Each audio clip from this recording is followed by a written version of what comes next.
Good morning and hello. Welcome to cogX. I'm Tabitha Goldstorp, the co-founder of the festival. Welcome to the second and final day of the Cutting Edge stage. I'm so happy to be here live and online with all of you cutting edge enthusiasts.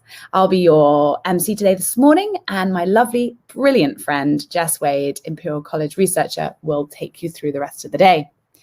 Cutting Edge is the stage where we take a glimpse into the technology of tomorrow, a stage where it all really started for me and my co-founder, Charlie Muirhead, a place where we were able to showcase some of the finest and boldest innovations in the tech sector, from high-speed microchips, spatial computing, and truly conversational AI. I love meeting these enormously talented CTOs, scientists, technologists, and thought leaders, allowing us the inside track on some of the latest exponential technology trends shaping our society. The question we try and ask and answer here is, which of today's most mind-boggling advances will dominate our business and lifestyles of tomorrow?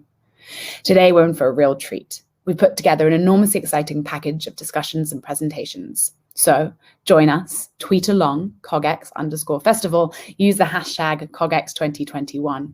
We want to know what you think. What are your questions? What would you like to ask people? And check out the virtual networking area so you can actually talk to each other about these things. There's a virtual bookshop for those of you who've been really inspired by the speakers. And remember, this is your chance to ask the big questions and find out what it means for all of our future. So enjoy yourself. First up, today we turn to Asia, where the AI sector is, as we all know, truly booming. China now leads the world in annual R&D spending, and so much of broad AI innovation is emerging from the continent. Here to tell us more is Serena Chowdhury, in discussion with the thought leader of a renowned author, Parag Khanna. Serena, are you there? I am indeed. Hi, Tabitha. Thank you. Over to you. Great, thank you. Hello, everyone, and a very warm welcome to this cogX conversation on the cutting edge stage. As Tabitha said, my name is Serena Chowdhury. I'm an associate director here in London for the leading AI company Dataminer. I'm also very pleased to introduce our esteemed guest joining us from Singapore, Dr. Parag Khanna, managing partner of FutureMap and a thought leader on Asia. So just before we delve into our topic, I wanted to run through a few housekeeping pointers. Just wanted to note that this session is being recorded and will later be shared. Also note that the QA box for questions you may have for our guest. And additionally, you can also be part of the conversation online by tagging cogX on social media platforms. So onto our topic. The future of AI is in Asia. Well, with a young tech-smart population and an ever-increasing appetite for innovation, Asia really appears to have a bright future ahead when it comes to the world of artificial intelligence, with the power to digitally transform its economies and build hyper-connected societies powered by AI for good. AI has expanded rapidly in the region over the last decade, as we all know, with countries like China, Singapore, and Japan really leading the way in AI adoption, research, and development. Countries like Malaysia, Indonesia, and India are really moving towards developing national AI strategies. And artificial intelligence is rapidly becoming part of the fabric across sectors like banking, retail, and healthcare. As Tabitha said, China now leads the world in annual R&D spending, and that's at nearly $275 billion. And it is estimated that AI could add $1 trillion to the region's GDP by 2030. Of course, it's not without its challenges, and we'll be looking at that today. And in order to fully unleash its potential, the region needs to ensure those 5 pillars to success really are well established. And I'm talking here about infrastructure, access to data, skills and human capital, trust and regulation, as well as the ecosystem, where data regulation, privacy, and government trust are paramount, and a mutually beneficial ecosystem is established for all the key stakeholders. That is the general public, government, and corporates. So how far along is Asia in this journey? What role will giants like Alibaba, Baidu, and Google play? And what of geopolitical risk in this multipolar landscape? Is the future of AI really in Asia? Without further ado, let me bring in Dr. Khanna to explore this very topic and delve into some of the key areas around artificial intelligence and Asia. Parag, help me to further set the scene that I just outlined. What is the overall landscape of AI in Asia right now? Well, hi, Serena. So nice to join you, and thanks to you and Tabitha and the cogX Festival. It's great to be back on the, I guess, virtual stage next year in person. But I'm delighted to join you, and thanks so much for the fantastic overview. I think you set the stage perfectly, actually. We can all break for drinks now. Well, actually, it's a little early for you, I suppose. But I think the best way to drill down is to break things up by the country, the major countries that are the building blocks of the AI scene, and then sectors. And of course, we should start with China, which is so not just ascendant, but dominant in many of these areas. But even within China, there are areas that more or less conform to the traditional arc or pattern of how technology has evolved and AI has been incorporated. So, for example, just internet AI, when you talk about Baidu, Alibaba, Tencent, where they have been training AI based on user and search data, which is exactly what the FANGs have also been doing in the United States. The difference being, of course, when it comes to the Chinese ecosystem, you have the super apps, right? The Weibo and WeChat and so forth, where you have these consumer mobile internet super apps that are in effect sort of walled gardens in which all functions are internal to those super apps, and therefore you have much more voluminous, intense, and complete in many ways the data. And so that is one difference in the way in which just internet AI has taken off in China. The other is perception AI. Things like Hikvision cameras, sense time, facial recognition. China has a big edge in that area, and of course, because of government surveillance programs, the lack of citizen transparency, and so forth, they've been able to propel that sector forward and collect enormous amounts of data as well. And this has morphed into a thriving market in the consumer realm, going back to kind of internet AI and consumer AI, of AI influencers, right? So they're very prominent already across Japan and South Korea. You have these AI-generated influencers that really, in a way, when we look for an explanation of it, it's the social acceptance or even embrace of technology, even if it is, construed or if it is meant to be manipulative. There is naivete, in a way, about the manipulation of consumers. But in some ways, there's also a conscious rewarding of companies for being clever at having AI be such a prominent feature in marketing. All three of those psychological variables are going on at the same time, because remember that even though in China in particular, consumers as citizens don't have a lot of choice, that doesn't mean they're not aware of the rapid technological advancements. In fact, they're quite aware. And you can see the spillover into entertainment, which is also obviously widely embraced. Think about the Korean company Ovalmind, which has developed these wearables that can read emotions that make gaming more interactive. So there is some really cutting edge stuff going on in the application of AI, but of course, some of the data it's trained on is coming from these diverse sources, some of which are not possible in Western societies where there is more strict control. Final area I'll just mention is, of course, where you get into autonomous AI. And this is an area where, in some respects, particularly logistics, for example, you can see China being, miles ahead. When you look at self-driving cars, we have Tesla and Waymo, but in China, Alibaba is backing cogX, and cogX already has a fully autonomous fleet, which has no human passenger or monitor, just a remote kill switch. And they've also developed an unhackable quantum satellite network. The Beijing Academy of AI, BAAI, has just released a kit called Wudao 2.0. It's like GPT-3, but it's 10 times larger in terms of the parameters in the data set. And it has predictive capabilities like DeepMind's AlphaFold. So these are some of the examples of just how rapidly the trajectory is evolving. And again, there's the industrial, the enterprise, the autonomous, the social, perception, all kind of rolled into one. And you can see, of course, when we get into the politics of this, how this can serve or is serving as the underpinning of many national governance initiatives in China, such as the much talked about, but though still nascent, actually, social credit system. Yeah, absolutely. I mean, Parag, you touched on so many different elements there, and I would like to drill into Alibaba a bit later and its sort of global influence as well, just beyond Asia. But, you mentioned China, and I think that's naturally where a lot of people's minds and thoughts go to when you think about AI in Asia, because you can't immediately help but think about sort of China's massive Belt and Road Initiative. Specifically here, I'm thinking about like the Digital Silk Road. And of course, that extends beyond just Asia. But, since that Digital Silk Road was introduced, that white paper back in 2015, would you say it's effectively paved the way for almost, I guess, any telecoms data-related businesses by Chinese-based tech companies? Like, what is that Chinese Digital Silk Road going to look like?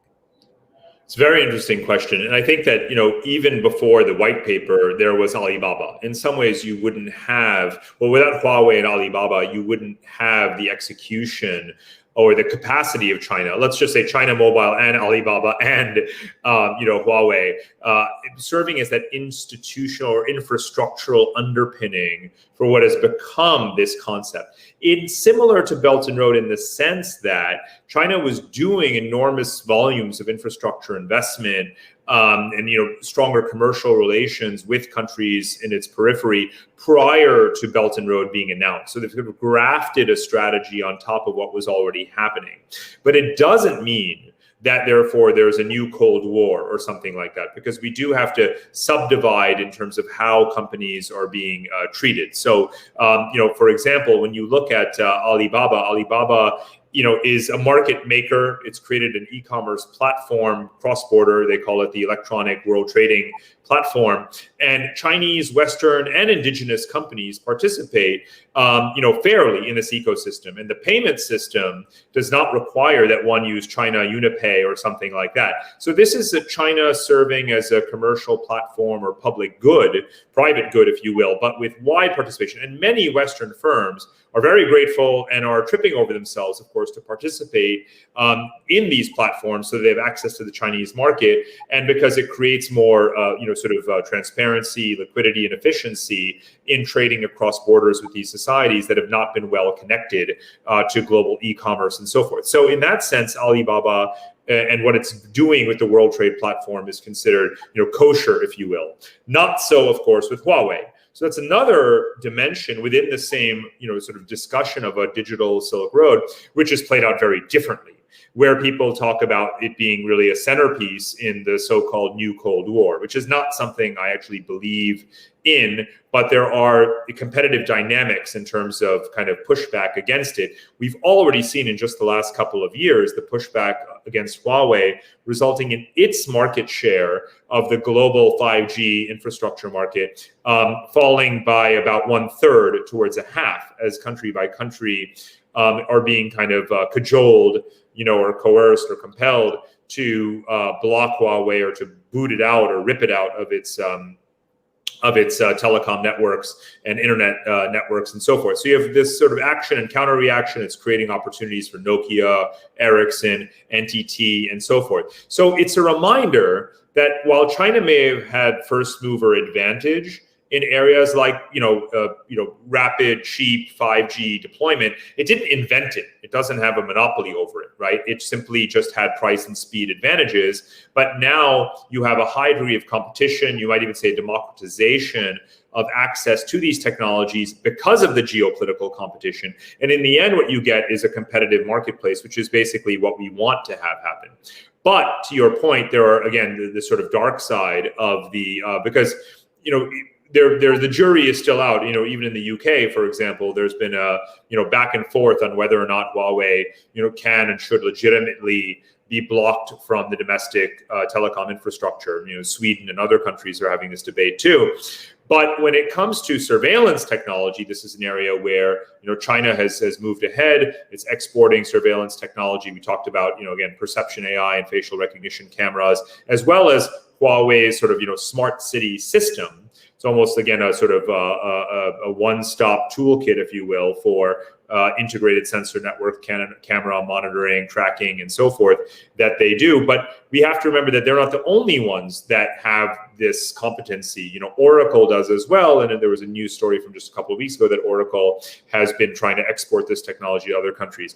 Let me just make a point about this, because this topic can be very ideological. So I'll sort of frame it in a geopolitical way. If you spent a lot of time in countries like Serbia or Pakistan or wherever, we have to be clear that these regimes would buy this technology, whether it comes from China or Russia or America or Israel. So we cannot say, or should not say, that China is sort of in a premeditated way, exporting authoritarianism, right, to places where, of course, the pre-existing conditions were quite conducive to authoritarianism. So we have to get our causality right here. China is operating with this marketplace. Again, we have certain constraints in our behavior. Some of our companies, some of our governments do, but not all do. So this is another area of competition. But I wouldn't necessarily use the phrase exporting authoritarianism to places that are in many ways already authoritarian. That would not be logically consistent. A final point about this, though, is that smart countries don't choose sides. Smart countries don't say, I'm going to go all in with the Chinese model, consequences be damned, or I'm going to go all in with the American model. And you can see that in Southeast Asia, and this helps us broaden the conversation beyond just China. If you look at the big tech stories of Southeast Asia, and for those who are not aware, this is a region of 700 plus million people, a GDP that's similar to that of India, as much foreign investment coming in as goes into China.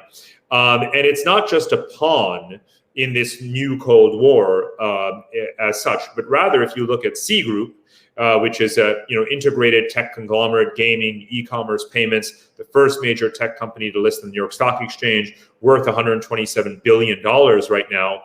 Grab, which is more ride sharing and other e-commerce, just went public via SPAC, valued at $35 billion. Gojek in Indonesia, which is merged with Tokopedia. All of these stories involve Chinese investment, American investment, Japanese investment at the same time. And they have grown to become regional champions and giants and not be subservient to any particular master. This is extremely important when we think about the data regulation and data privacy within this. So being part of, or being declared as being part of China's digital Silk Road doesn't mean that you're not going to pursue data localization practices, data sovereignty, or pushing towards some kind of a GDPR style model of data governance at all. And so the smart countries play all sides, take money from everyone, but make sure that they have their data integrity and data sovereignty and citizen data protection at the same time. And that's the smart way to see how this plays out. And importantly, again, the end result is that you don't have a China-dominated global internet, China-dominated infrastructure, nothing of the sort, right? You, again, have a competitive global landscape. Yeah, I mean, you speak there, Parag, of a number of things, particularly, the model and the ecosystem, and we've discussed and you've just spoken about sort of the Alibaba ecosystem, but also countries wanting to embrace or needing to embrace both sides. And I use sides in a loose term here, right. But when it comes to sort of the Asian relationship with data regulation, privacy, government trust, it is very multifaceted, right? Because you're looking at a multipolar ecosystem effectively. What would the ideal model be for sort of a healthy, progressive AI environment in Asia? And here, one of the things that I found quite interesting, and I wanted to talk briefly about as well, and perhaps you can, is I thought about Singapore and sort of the impact of COVID and how COVID has really required the world basically to advance and embrace technology in a lot of spaces. And particularly the Test and Trace app in Singapore. We've had previous conversations about the fact that just recently, I think it was in January sometime, authorities in Singapore did come out and say that the Test and Trace app, which was supposed to be only for sort of COVID data, was actually used by authorities for a murder case. But I wanted you to just delve into a bit more as to the ideal model and what Asia should be thinking about when it comes to that data regulation. Right. Oh, fantastic set of questions. So, I mean, the first is the broader point about regulation. And let's remember that regulation in China, which again, we look at the political system and we see top-down authoritarianism, but let's remember that the super apps thrived because Chinese regulations were favorable to innovation. Whereas you would have thought that incumbent Chinese banks with their massive customer base and market cap would want to quash Tencent and Weibo and so forth, but they didn't. And the reason that the government was, in a way, enabling of this innovation is because they realized perhaps eventually that they would get far more access to data. And indeed, that has proven to be the case. In the US, let's remember that both banks and regulators were very hesitant about digital banks and digital financial services. So this is pro-innovation regulation that is part of the underpinning of the Chinese story. Now let's get to your point about, the ideal type. So, Japan, Korea, and Singapore for sure have devoted a lot of resources publicly and have come out with very transparent guidelines around national AI programs and AI ethics frameworks. The Singapore government publishes this, on the internet, and there's discussions about it all over the newspapers and so forth. The government here in Singapore actually subsidizes training and certification programs for managers, project managers that are going to be dealing with big data around the ethical, sort of utilization of that data and so forth. In India, they've legislated a GDPR style, let's call it GDPR with Indian characteristics, called the Privacy and Data Protection (PDP) law. And let's remember also, we've talked about China and Southeast Asia. Let's bring in India for a moment. So remember that there too, AI, machine learning companies like Fractal, for example, are thriving. And these are low-cost, data-secure partners for large developing countries around the world. They can become the AI equivalent of Tata Consultancy Services and others, which are now huge global professional services and management consulting companies, because again, they're trustworthy. Your data is not being sent to Beijing, or in this case, New Delhi. They're low cost, they understand their customers and so on. So this is yet another reason not think of regulation or the technology itself as being a bipolar competition, because we do have to think about the role of Japan in this, the role of India and others. And now that you mentioned COVID, part of, again, of course, what makes enabling regulation possible is a high degree of citizen trust in government. And, I think, as much as this pandemic has been such a horrendous, tragedy, one of the lessons that has come out of it that I think the world has collectively acknowledged to some degree is that some Asian countries, with their blend of kind of democratic or even non-democratic, but technocratic and trustworthy government with a kind of, focus on public welfare. So whether it's China and Vietnam on the one hand, or whether it's Singapore, Taiwan, South Korea, these countries have done well. And whether they're democratic or authoritarian, there is a high degree of trust in government. And now these are the same countries where they're already saying, how can we leverage health data for digital immunity certification so people can get back to traveling? Because Asians, like other people too, but I think, there's a pragmatism and a desire for maximum convenience. And when you have that desire for convenience and an embrace of technology and a trust in government at the same time, that means the conditions are right, to make the most of this situation, and again, evolve and advance and technology in a way that is going to take us to new levels, really. And of course, combined with rapid 5G deployment as well, and huge investments in R&D. So this laundry list of factors that can propel AI even further for public benefit is quite long in Asia, and that's a good thing. Not every country is going to do it, again, in a democratic, transparent way, but you can see the willpower there across countries, irrespective of their regime type. And, you brought up the case of Singapore, where the Trace Together app, data was used in a murder investigation. And again, there is a fairly high degree of transparency here, and therefore, it became a scandal. And the government issued apologies and statements. It was debated in Parliament. Law has been modified and so forth, because people expected the data to be siloed.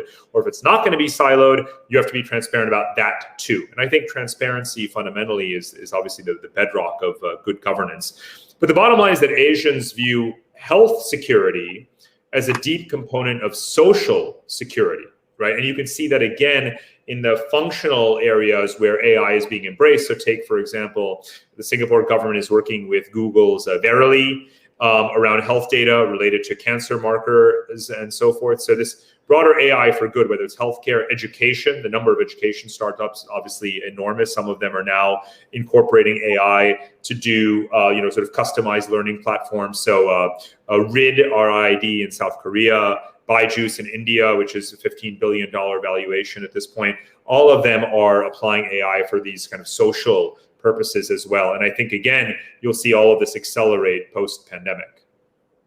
Yeah, I'm so glad that you mentioned India and Baiju just now, actually, because that is really quite the success story, right? India's most valuable startup with their latest sort of investment round. And like you said, now valued at around $16 billion. And there's also been some other really interesting success stories, right? So I'm also thinking of sort of Indonesia and the fact that you've had Gojek and Tokopedia also coming together as these largest tech startups to merge and create these big tech companies. I wanted to bring in a question that's just come through from David Wood, and this relates to Asia potentially leading the world in AI. He asks, might Asia lead the world in the development and deployment of robots in industry, homes, and healthcare? And if so, which countries in particular? It's a great question. Well, I mean, if we take sort of just a linear approach to the question, then we would say, well, which are the countries that are making the largest investments in industrial robotics, sort of on a per capita, per worker basis, and across industries. And then you would say, okay, well, certainly Japan, Korea, Singapore, and Germany, have been leaders, but obviously quite a few Asian countries topping the list. And therefore, that's going to evolve further. They also obviously have those initial conditions where you'd expect to see countries investing a lot more in robotic, labor automation, because they have an aging workforce, an aging population, shrinking, therefore, workforce at the same time. So they were looking at doing this even before the pandemic. If you take South Korea, for example, companies like Hyundai, the car company, had faced sort of a triple whammy, as I call it. First of all, their car parts were coming from Wuhan. Second of all, their workers who were sick, couldn't go to factories, or if they were exposed to COVID, either way, factories were shut down. So their export productivity declined, or their productivity declined. And then, of course, you had the global demand shock around slumping car sales. So it was a real triple whammy. So if you were a Korean executive right now, what would you be saying? You'd be saying, well, I'm going to invest a lot more in automation.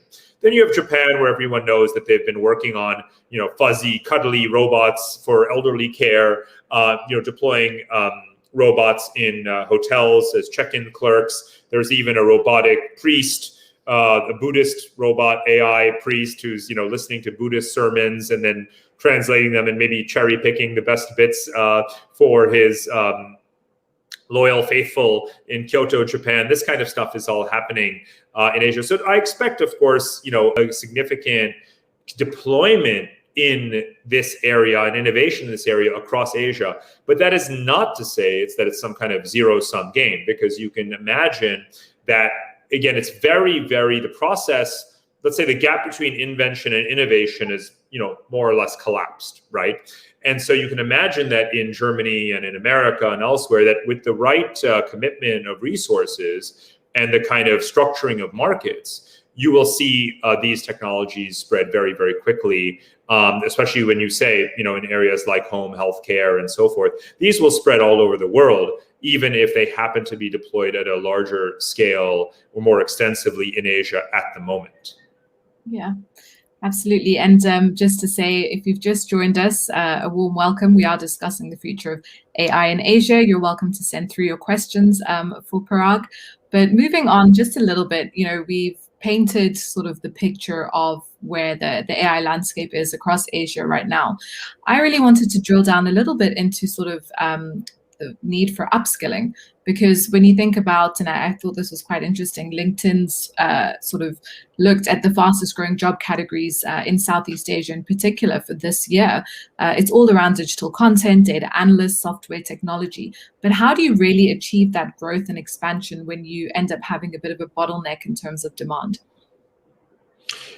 So in terms of upskilling of the labor force, I think there's a couple of dynamics that are not only domestic, going on here. So first of all, there is the rise of remote work and this now becoming almost a geography-free world of digital labor. And I think it's best summed up in the line by Simon Cooper from the FT in one of his columns, where he said, if you can do your job anywhere, then someone anywhere can do your job. So just among humans, there is this competition for anyone who can do remote work. And a lot of companies came out this is at the height of the pandemic when policymakers were saying, the major corporations of our Western economies need to do their part to keep workers on the payroll and to rehire more workers.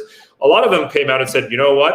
We are now going to look for the best person anywhere in the world to be our employees. And therefore that cuts against the grain of where the policy shift is, much like, for example, the G7 tax policy as well, cuts against what the sort of corporate interest is right now. So I just wanted to bring that in, the international dimension of all of this. And of course, digital platforms and technology do enable us to manage global teams much better than before. And we're seeing so much innovation in that space just in the past year by necessity. Now, in terms of upskilling, I personally am a sort of, techno optimist, if you will, for lack of a better term, and believing that it's not that AI makes some kinds of work redundant, but it doesn't mean that humans become worthless. There's a lot of things, and in the previous question that David asked, identified them, areas of labor, both skilled and semi-skilled, where there is significant shortage, and humans still do those things. Humans teach each other, humans care for each other in the healthcare system, elderly care.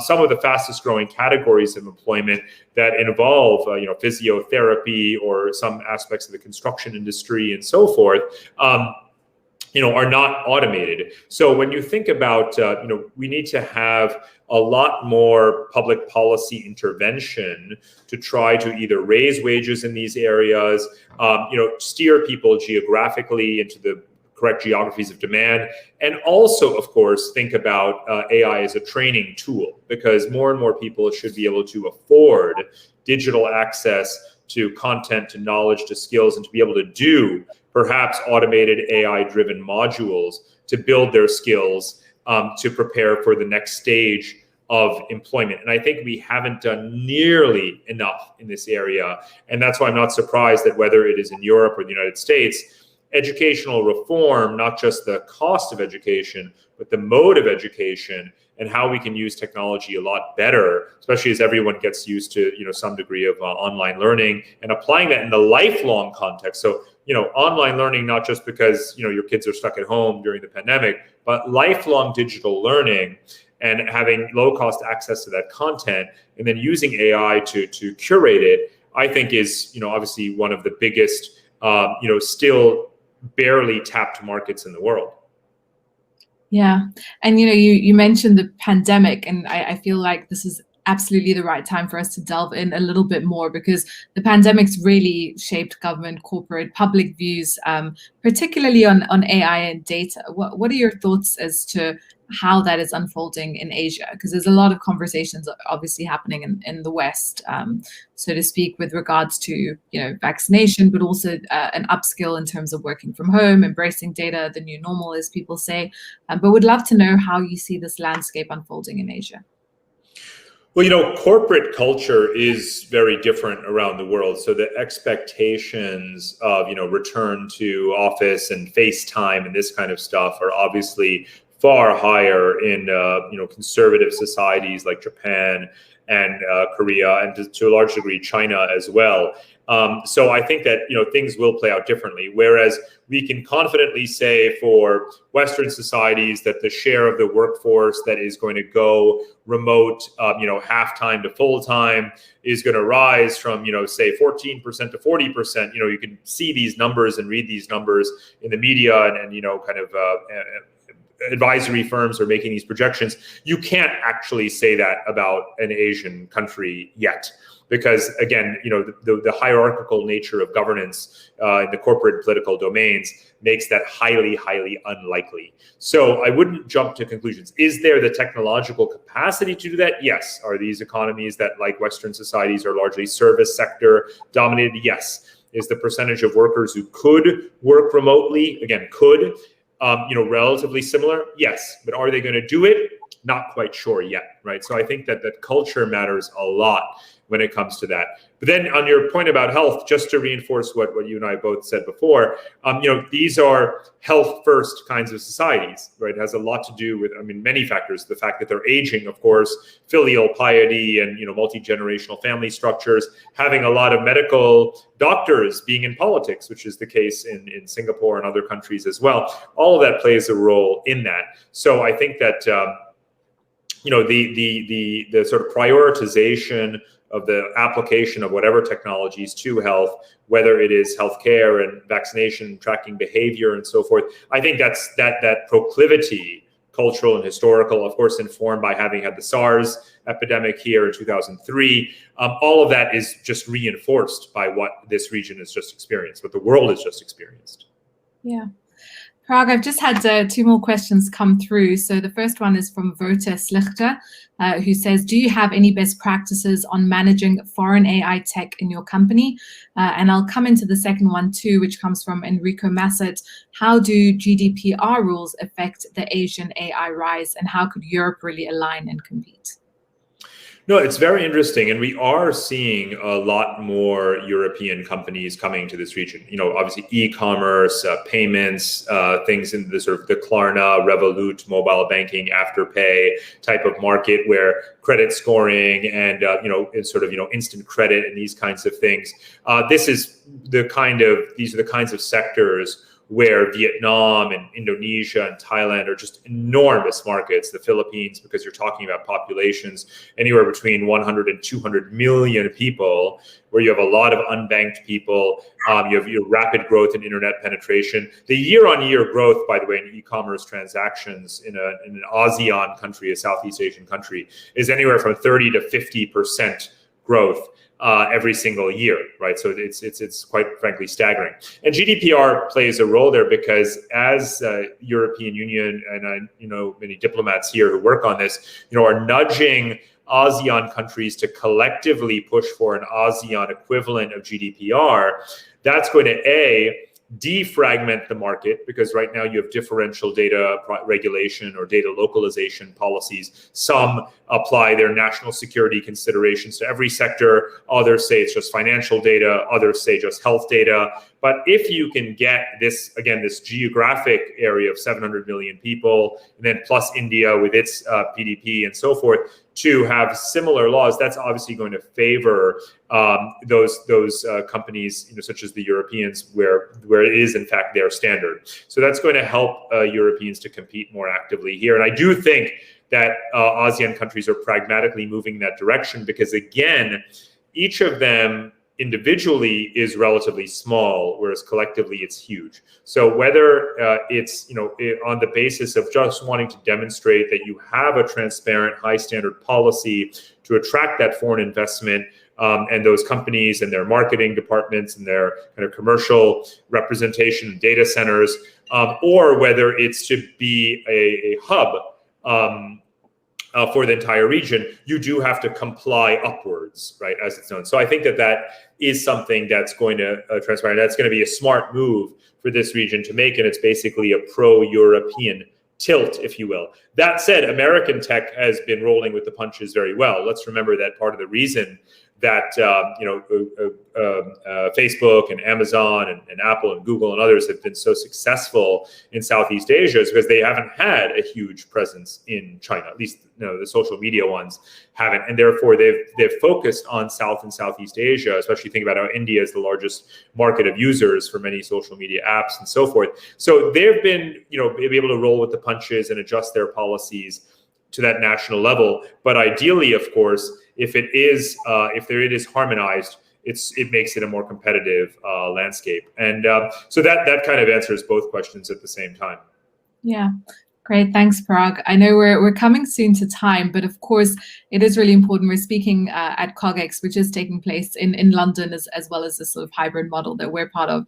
I really have to ask about the UK and Asia when it comes to AI, and I guess in a post-Brexit world. And that also ties into one other question that came through, and that is that are European AI companies bound to come in third place behind Asian and American ones?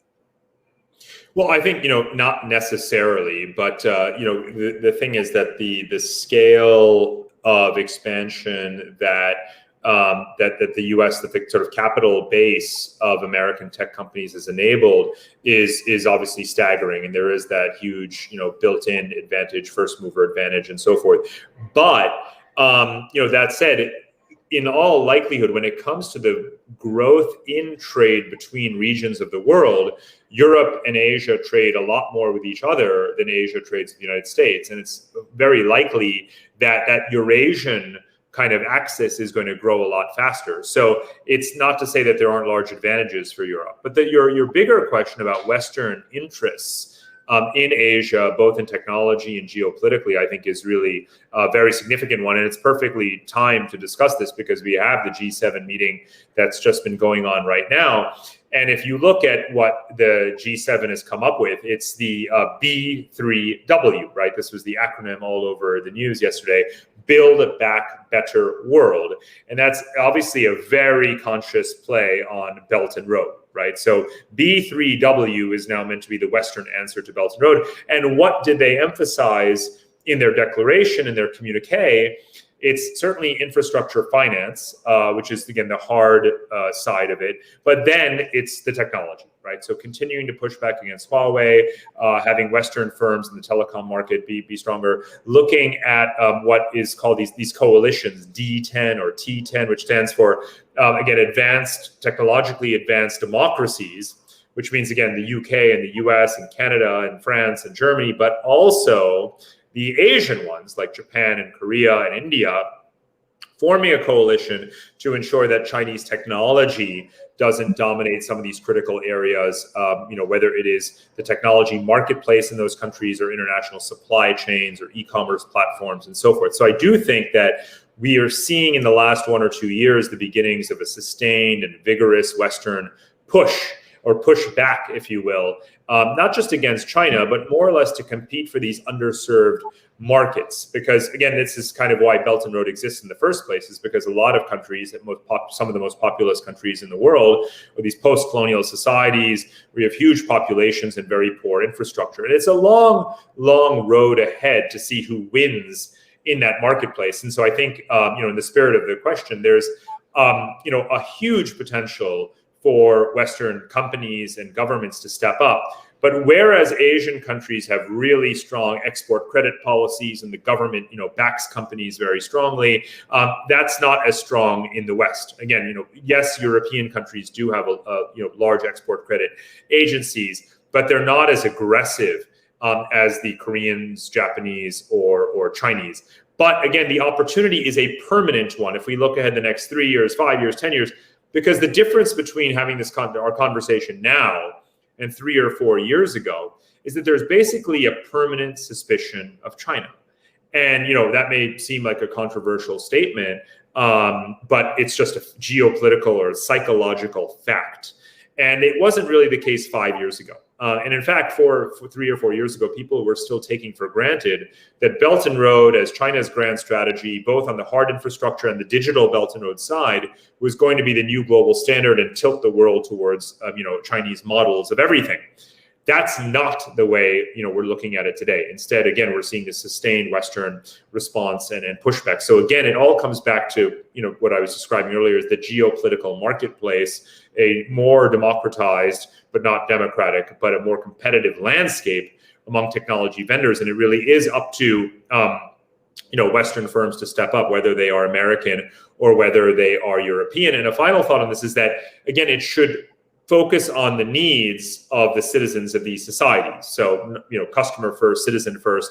One example that springs to mind is what Imperial College London has done actually in the med tech area.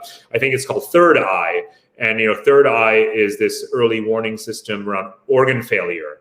So, thinking about the medical needs from the bottom up of these societies, and addressing those needs with the right technology matching, again, subsidies or JVs and partnerships is the right way to go to sort of, win friends and influence people, how to win allies and influence societies.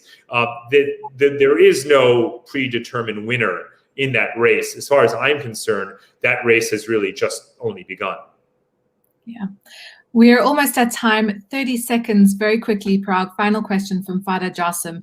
Any 2 or 3 Asian tech startups that you might want to mention that we should be keeping an eye on in the future, particularly those that may have a global impact? One that comes to mind is actually a Singaporean one, PatSnap, right? So PatSnap uses sort of natural language processing, machine learning to curate patent searches. And its original investors were SoftBank and Tencent. So again, Japan and China. So it's actually a really interesting story there, but Singapore based. And this is actually going to bring a lot more speed and efficiency and transparency to this whole marketplace. around understanding that the patent market and what technologies are evolving where and so forth. Because the thing is with patents, of course, when you do make a patent application and it's recognized and filed, there is a lot of transparency around what the technology is and what it does. So I think that's just one good example of a sort of AI driven sort of startup that's making waves. Great. We'll leave it there with all eyes on PatSnap in the future. Parag, thank you so much for your time. I really enjoyed this conversation with you. Looking forward to having another conversation in, say, another 5 years' time where we can explore where AG heads to then. But thank you so much. It's been an absolute pleasure. And I'm going to pass us back to Tabitha. Thank you both so much. I learned so much about the geopolitical marketplace. Thank you. It was especially interesting for me to hear how China faces the same challenges as the UK when upskilling the workforce. And I do agree with you, Parag, that suggestion around AI in education, in leveling the playing field being the most untapped area of investment, was definitely something I think about a lot. And of course, I will be using the phrase citizen first now for the rest of the festival. So thank you both. And now I'm going to actually hand over to Jess Wade, your MC for the rest of the morning, and she will introduce you to the incredible NHS team at about 11 o'clock. So before then, just want to say goodbye to everyone and remind you to head over to explore the virtual expo booths, meet people in the networking area, share the videos on your favorite social media platform, and enjoy yourself. See you all soon. Bye-bye.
Welcome back to day 2 of the cutting edge stage at cogX 2021. I'm your MC, Jess Wade, a research fellow at Imperial College London. Please remember to share your thoughts and ideas on social media using the hashtag cogX 2021.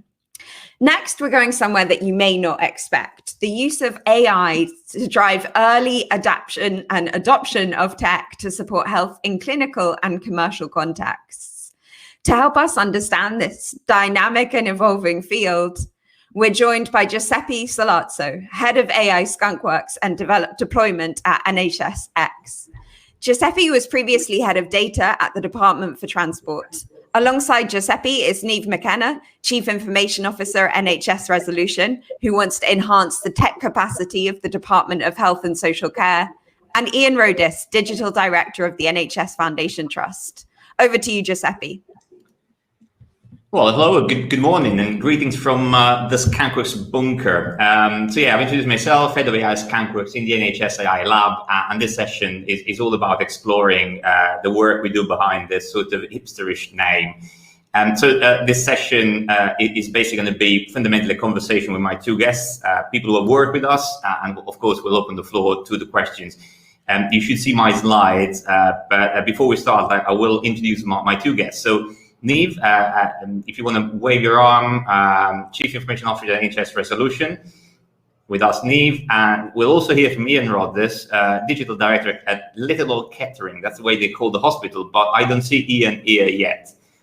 So we'll wait for him in a bit. So to start, let me give you a bit of context about who we are. I'm sure you've heard about NHSX. As an organization, we help transform the English National Health Service and social care using digital technology. And the NHS AI Lab is one of the constituent parts of NHSX. Now, my boss, Linda Joshi, you see on this slide, will be on the health stage tomorrow at 11 a.m. To give you an in-depth look at all the AI Lab programs. But to summarize, the lab's mission is to make sure that whenever the healthcare system wishes to adopt AI-driven technology, it can do so safely, ethically, and effectively. And the AI Skunkworks team is one of the hands-on arms among, let's say, the programs of the lab. We were set up to deliver rapid AI innovation based on proof of concepts. Now, for the very few of you who don't know the story of the name Skunkworks, well, this comes from the 1940s. And it comes from when Lockheed was asked by the US Air Force to build a new fighter aircraft in order to compete with the, let's say, advanced airplanes of the German Luftwaffe. So Lockheed took this weird new approach. Small group of engineers assigned with this single task of building a prototype, set them apart from the rest of the factory in a walled-off section, and let them loose to experiment with novel and advanced features. And their effort produced the guy in this slide, the P-38 Lightning, which was one of the most advanced aircrafts of its age. Now, this team was called the Skunkworks. It's the name that Lockheed uses today. And it became synonymous with rapid and agile innovation. And that's pretty much the idea that we've taken. So we are a small, agile, multidisciplinary team. We are data scientists, technologists, practitioners, project managers, and we all work together, hands-on, with organizations in the NHS ecosystem to help them engage with this new thing called artificial intelligence.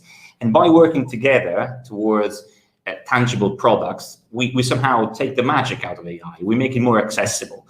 And I love to say we hold hands with colleagues in the system who embrace the AI journey and help them with our capability.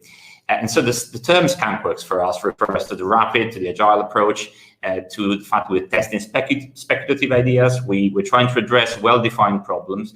But the term also refers to the fact that we are comfortable with failure. Our goal is to succeed and pass on the products of that success, or to share the lessons that we learned about something that didn't work. And in the process, we help the NHS workforce acquire the new skills required to deal with AI. So how do we find these problems? Well, we do a bit of horizon scanning. We do engagement with organizations in the NHS ecosystem, but we also have a few community-driven initiatives. In fact, the program itself was launched in 2020 with a pilot of a crowdsourcing event. We ran what we can define a Dragon's Den style pitching event to select problems to then resource. And it was so popular that we now rolled out more rounds or public calls.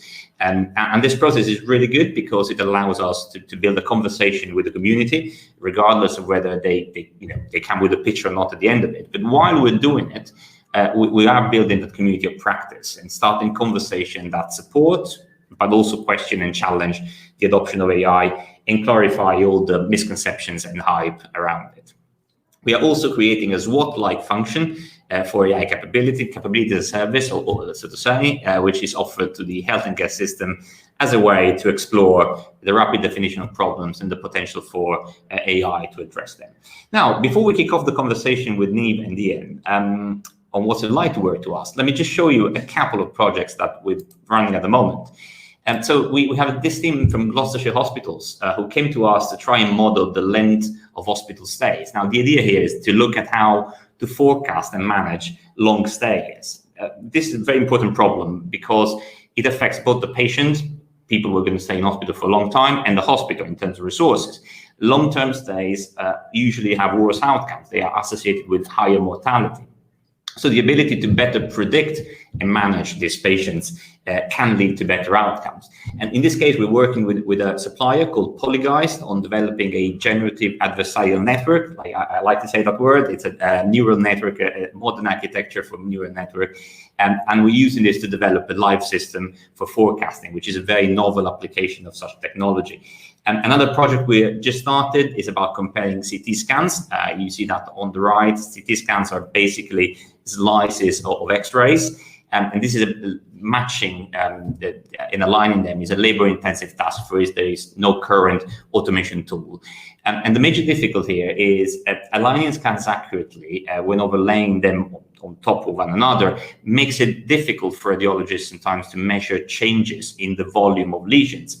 And there is an estimate out there that says that the radiologist, slide's moving for some reason. Radiologists sometimes miss up to 30% of growth when viewing scans in a single plane. So the benefit of a project like this is the contribution to earlier detection or potentially life-threatening conditions, along with gaining time saving. Some of our projects actually are non-clinical, and they're not without their difficulty. We're working with the London talent team of the NHS England to address the question, can we use AI to help shortlist candidates while controlling bias? And we're working with them and our own AI Labs ethics team in order to learn if this is possible at all. Now, let me just close by summarizing what ScanQuick is. So these are our fundamental pillars. Experimentation through rapid projects, creating capability that we can then provide to the healthcare system, and building a community of AI practitioners in health and care. And by working together, we aim to test, learn, and share. And this is important because we want to understand whether AI can provide solution. We're open to the possibility of occasional failures. We will share successes and failure because we think that by doing this, we can learn something about the safe adoption of AI and improve the overall approach to AI in the NHS ecosystem. And with that, I think it's time to move on to our conversation. And I see Ian has actually joined us. So I'm very happy to see him with us. So to get started, I think let me introduce, well, actually, let's allow you to introduce yourselves. Niamh, you're going to go first. Sure. Very nice to be here, and thank you for inviting me, Giuseppe. So Niamh McKenna, I'm the CIO for NHS Resolution. We handle claims and litigations on behalf of the NHS. And Ian. Hi all, I'm Ian Roddis. I'm Digital Director at Little Old Kettering General Hospital. I love that name. So we both work together on ScanQuick projects, and this conversation is about that. So let's start with Niamh. Niamh, we ran a project together about a problem that is not, let's say, the most cheerful of problems. Tell us something about it. Sure. So the vast majority of what we do every year, the NHS procedures and so on are incredibly safe and go without any incident whatsoever. But a very small number every year, something can go wrong. And we handle those, claims for compensation on behalf of the rest of the NHS. And now one of the things that's really important is that we try and make sure we learn from any things that have gone wrong. And so trying to understand what's gone wrong, why it's gone wrong is really important. But the other thing is that this money that is spent every year on compensation, we can learn and then prevent harm. So we can start predicting or understanding linkages between other data and claims data, we might be able to avoid patient harm by using external data to better predict claims. So that's what we were trying to do, and just explore if there was data out there that we, that is collected, that might help us understand if there's a relationship between that data and claims. And why did you come up, why did you came to us, basically? What was attractive about Scancworks? Because this came from a conversation you had with, let's say, my predecessor. It was not the Dragon's Den type of thing. No, in fact, it was with Indra. When I very first started, I was just talking to lots of different people as part of my kind of induction and learning process. And I spoke to Indra. And in fact, she had the idea. She said, I think we can do something. We have an awful lot of data, but we as an organization are very small, and we hadn't got any experience of doing anything with AI before.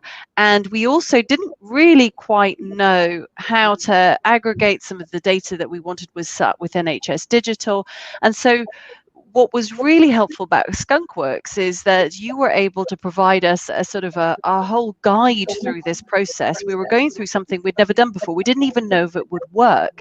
And so what you gave us was a safe space to try it, provided expertise with us in terms of guiding us how the process would work, selecting some of the organizations that we worked with and so on.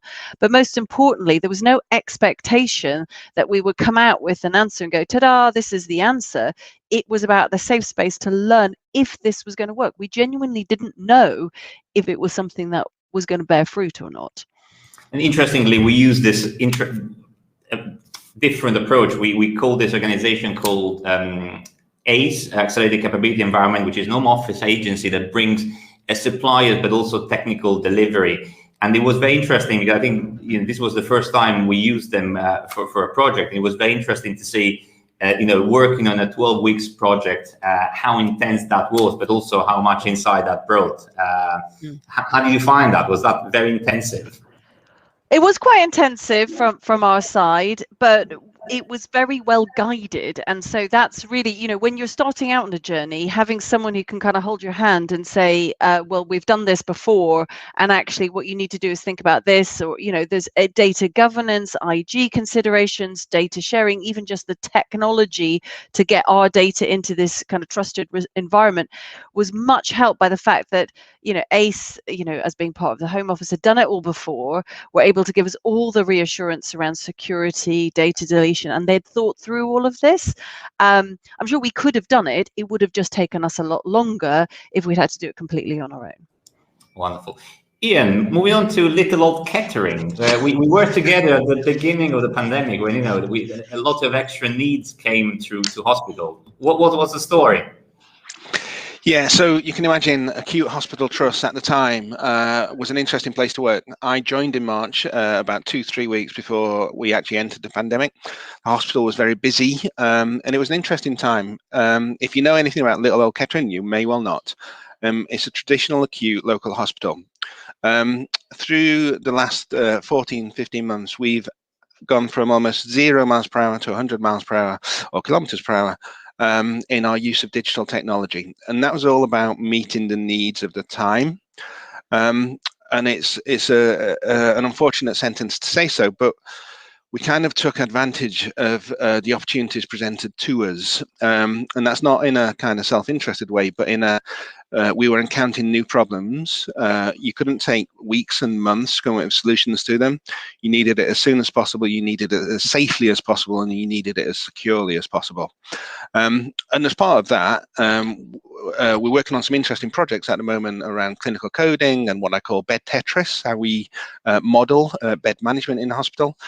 But at the time, COVID brought a massive demand for information, both to know how we were doing at a local level within Kettering and Northampton, but also Leicester. So if you think about it, the NHS is a system.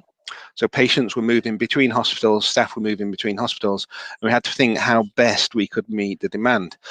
But one of the big demands at the time around information was about understanding that COVID situation. So what was the status of the hospital? How many patients did we have, in what state, even down to how many beds we had and how well served were they for oxygen. So obviously a big part of COVID was a massive demand to have patients have available oxygen. And we also had to report on workforce data. So how many staff were present, how many were ill, and how was that looking over time? Because you've got a demand and you've got the need to meet that demand. And that's often with staff. It was also with machines, ventilators, and also the quality of your piped oxygen. So we had an obligation, every hospital had an obligation to produce a COVID SITREP report, 11 a.m. each day. So locally, but more importantly, I think nationally, folks could know how the country was doing in our response to COVID. And where we started this conversation with NHS and the AI lab was around how could we automate that gathering of data, because it was new. You had bits of paper around the hospital, people giving updates real time. And you had data from different systems, our patient admin systems, but also our HR workforce systems. So you've got a wide range of data to be brought together. It was critical, it was accurate.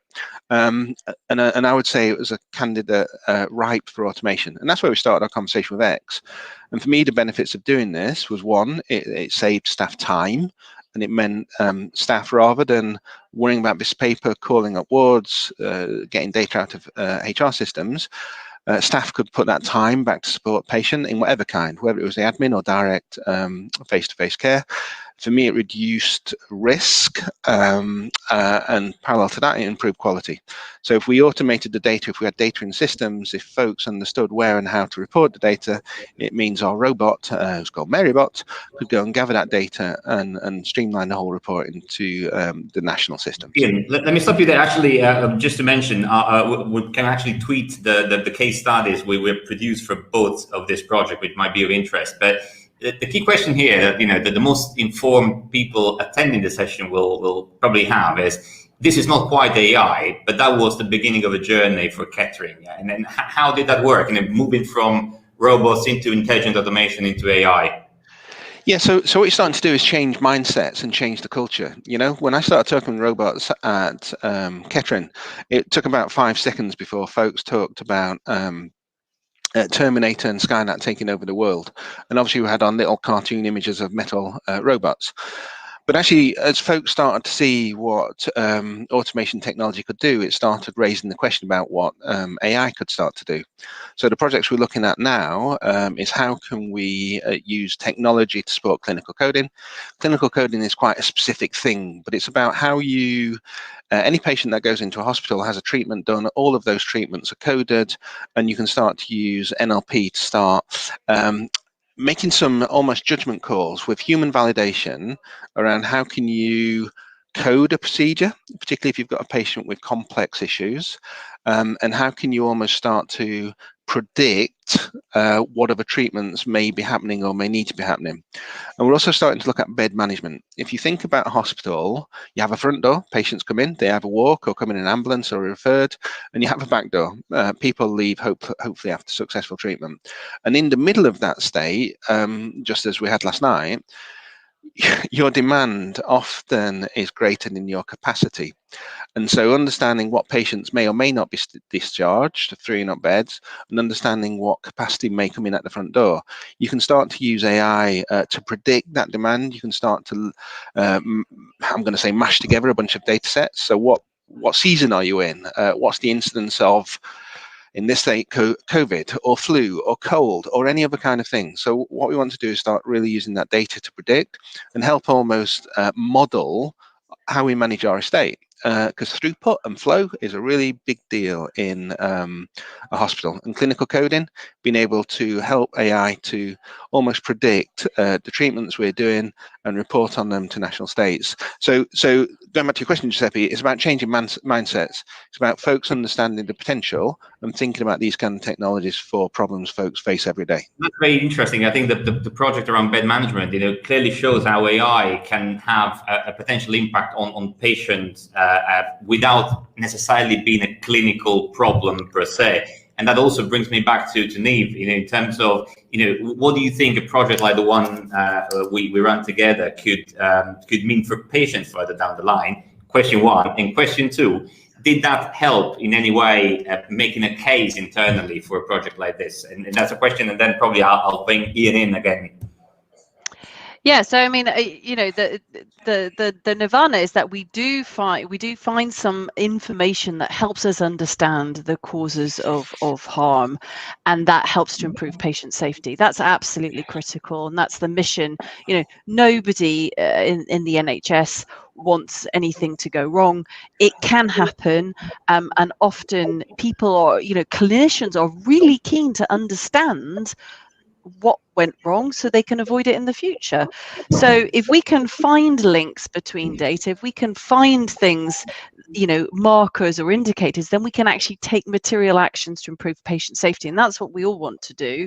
And that was, that's absolutely the holy grail for us. And that's, in a way, the idea of this is something that we have been keen in NHS Resolution to do for a while. The challenge is crunching through those big data sets is too big a task for anything other than AI, because we don't know exactly what data is relevant.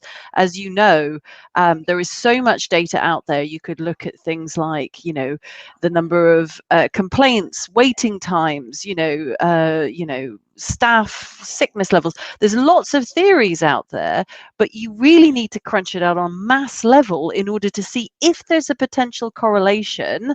And then if you see a potential correlation, you then have to go through the work to see if there's a cause, if that's actually a causal relationship, not just a coincidence. So absolutely, that's what we want to do. That's the idea. And I was quite cautious in our business case to say we're just testing this to see if it's something that's worth exploring. And so actually, again, Giuseppe working with skunkworks is really helpful, because I think we could kind of point to this is like a proof of concept rather than a big project that's going to require lots of time, energy, and we guarantee some outcomes. That's the biggest mindset change for me in terms of leadership. We're not going to guarantee an outcome. We're just trying something to see if it works. Interestingly, NHS Resolution is probably an organization that is sort of used to deal with information. While I'm just wondering if Ian can say something about what's that like in a hospital. I mean, clearly it is a big hospital relatively, but it's still a hospital, not necessarily a place where data or technology is the first thing in people's minds. No, absolutely. Hospitals are still very hands-on places. We've got an ambitious digital strategy. We want to be the most digitally enabled group by 2023, but actually hospitaling, as it were, is still very hands-on, the actual physical patient care. And bringing in concepts like working in an agile fashion, the idea of skunkworks, even the idea of working in an agile way which delivers maybe a discovery and alpha beta live. Folks want live right now, they want benefits and value. Just going back to the business case, I'm going to say it almost wrote itself, but that's probably unfair to the bunch of work we put into it. And there was a number of key reasons why it was actually, for me, a very easy thing to write. I think working with NHSX and skunkworks is really important, that external validation, the ability to show that you're working at a national level, that you're picking up, I'm going to say, Giuseppe, I'm not being flattering, but working with the best, little old Kettering, working at a national level, working with national teams and suppliers. Being part of that bigger picture was really important for us as part of the business case. So part of the case showed that there were a range of trusts already working in this way, doing it, that there was the potential for sharing. And obviously from what we did initially with the COVID sit rep and what we're doing with clinical coding and bed Tetris, is that we're part of one big NHS family. So hopefully work we can do working with the national level can be of benefit for other trusts and vice versa. There's a phrase, pinch with pride. So share once across the NHS. This is all public sector money. So once you start painting that big picture of the national centre, of building on work that others may have done and or contributing back, and then you get into the internal measures of success, as it were. So one is the time saved, and yes, we did use a salary equivalent number as a proxy of time saved, but for me, very conscious that it's saving time to put back into patient care. And the two other key measures of me are those that pairing of quality and risk. Robots may make mistakes, but it's less likely they will. And making less mistakes reduces the risks and improves the quality. So that for me was, and there was that element of support from the centre. It's always good to show that it's not just little old Kettering footing the bill from our allocation of budget, but that central support also helps, tip the decision making with your director of finance. So the big elephant in the room here, of course, is data. And, we all know information governance, data security, data protection, all these concepts are really important to make sure that we respect people's privacy and we keep the trust. But on the other hand, there's sometimes difficult processes to navigate to get to do something like this. What was the experience? I mean, once again, different issues here in Kettering and in NHS resolution. Neil, do you want to go first? Sure, yeah. So, I think there was a few different things for us. One was actually the IG journey. We were putting data in a secure environment, very secure environment, but it was just not a process we'd ever gone through before. So educating people on what we were doing, how we were doing, and how we were going to take care of data was really important. The other thing was obviously we were using a lot of publicly available data, data provided by NHS Digital. And actually, it's like anything, getting under the skin of that and trying to understand, if there was zeros, did that mean just there was a nil return that month? Did it mean that actually someone forgot to make a submission that month, etc.? So a lot of cleansing and trying to get, normalize the data. And of course, in our case, we have to do an awful lot of kind of, shall we say, normalization of data, because a big trust or a small trust might have different volumes of claims, and that's perfectly normal. And so how do you surface out the nuggets of information from the data noise was another really big activity. And just going through that journey ourselves with the suppliers and ACE was really helpful, I think, just as an education process, if nothing else, in terms of the next time we go through anything like this, we'll have a much better understanding of the sorts of things we need to do. But it all takes longer. I knew that data was really important, and it still took longer than I thought to get that bit right. Thank you. Ian, what's that like, Kettering? So actually three things to talk about. So one is we love data. We have an astounding health intelligence team. We've got grand ambition for how we're going to be using data within Northamptonshire, and we're marching into the cloud. We're using Power BI. But in terms of these projects, there's a couple of interesting things to think about. So one is the data sharing agreement between the local trust and the national centre. So what's the dynamic and the balance of relationship between Kettering is a foundation trust in its own right, but we were working with NHSEI and X. So there was something interesting about those data sharing agreements between local and national. And I think the really interesting as you march into automation and AI is our kind of social contract with our staff and our patients and the communities we serve. So we all publish privacy policies. We talk about IG, we talk about DPIA, we talk about freedom of information requests. But that was in a world before robots or AI came out on scene. So we know as we go forward, this whole sharing understanding of what we may be doing with these technologies, talking about what a human may do with your data and so on, and what penalties there may be if a human goes rogue is one thing, but explaining that a robot or artificial intelligence, which is in effect software, will also be accessing data, maybe transporting it, maybe mashing it up, maybe sharing it. How do we have that conversation with the folks we serve to explain in a privacy setting, in a ethical setting? You can put a human being in jail, you can't put a robot in jail. So I think the data sharing you can just work through. I think that social contract with where and what we may be doing with data, it's been a hot topic in the news recently, but I think going forward there's just some work to be done to explain that better, to get that engagement, to get that social contract in place. Yeah, no, I think actually that's very important. The conversation about the social contract has been entirely missing from the public conversation on anything around data and AI. And I think, my hope is that by working intensely with Skankworks over the next 3 or 4 years, we will try and bring that conversation in. And meanwhile, I see questions are starting to flow in the session. And please do ask questions, that they are very welcome. Just to get started, there's someone asking if in the prediction of bed demand in hospitals, we're using tools from Palantir, and whether the tools developed in-house, whether we are developing tools in-house or whether we rely on others for part of this work. Ian, what tools are you using for bed management at the moment? And then I'll tell what's the plan on my side. So we use a range, and not unfortunately because it's demand, so we still range from paper, spreadsheets, and I guess every day we use a patient admin system. We have lovely whiteboards. We can see bed states. So there's a range of things that helps manage, and it's really organic. It's really reactive. It's really on the ground. What we don't yet do is real operational predictive management. We've done a bunch of work as part of every hospital to think about reset post-COVID. What do we expect the demand to be? What capacity, whether that's for elective surgery or for outpatient appointments and so on.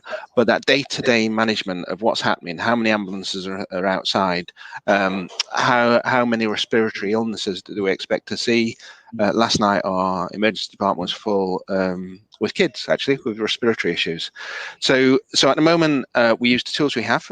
But as we want to get much more predictive inputs and outputs, for me, just starting on this journey, I'm going to hand over to you, Giuseppe, because I don't think we've made any tools other than we will have some principles of it all being open source.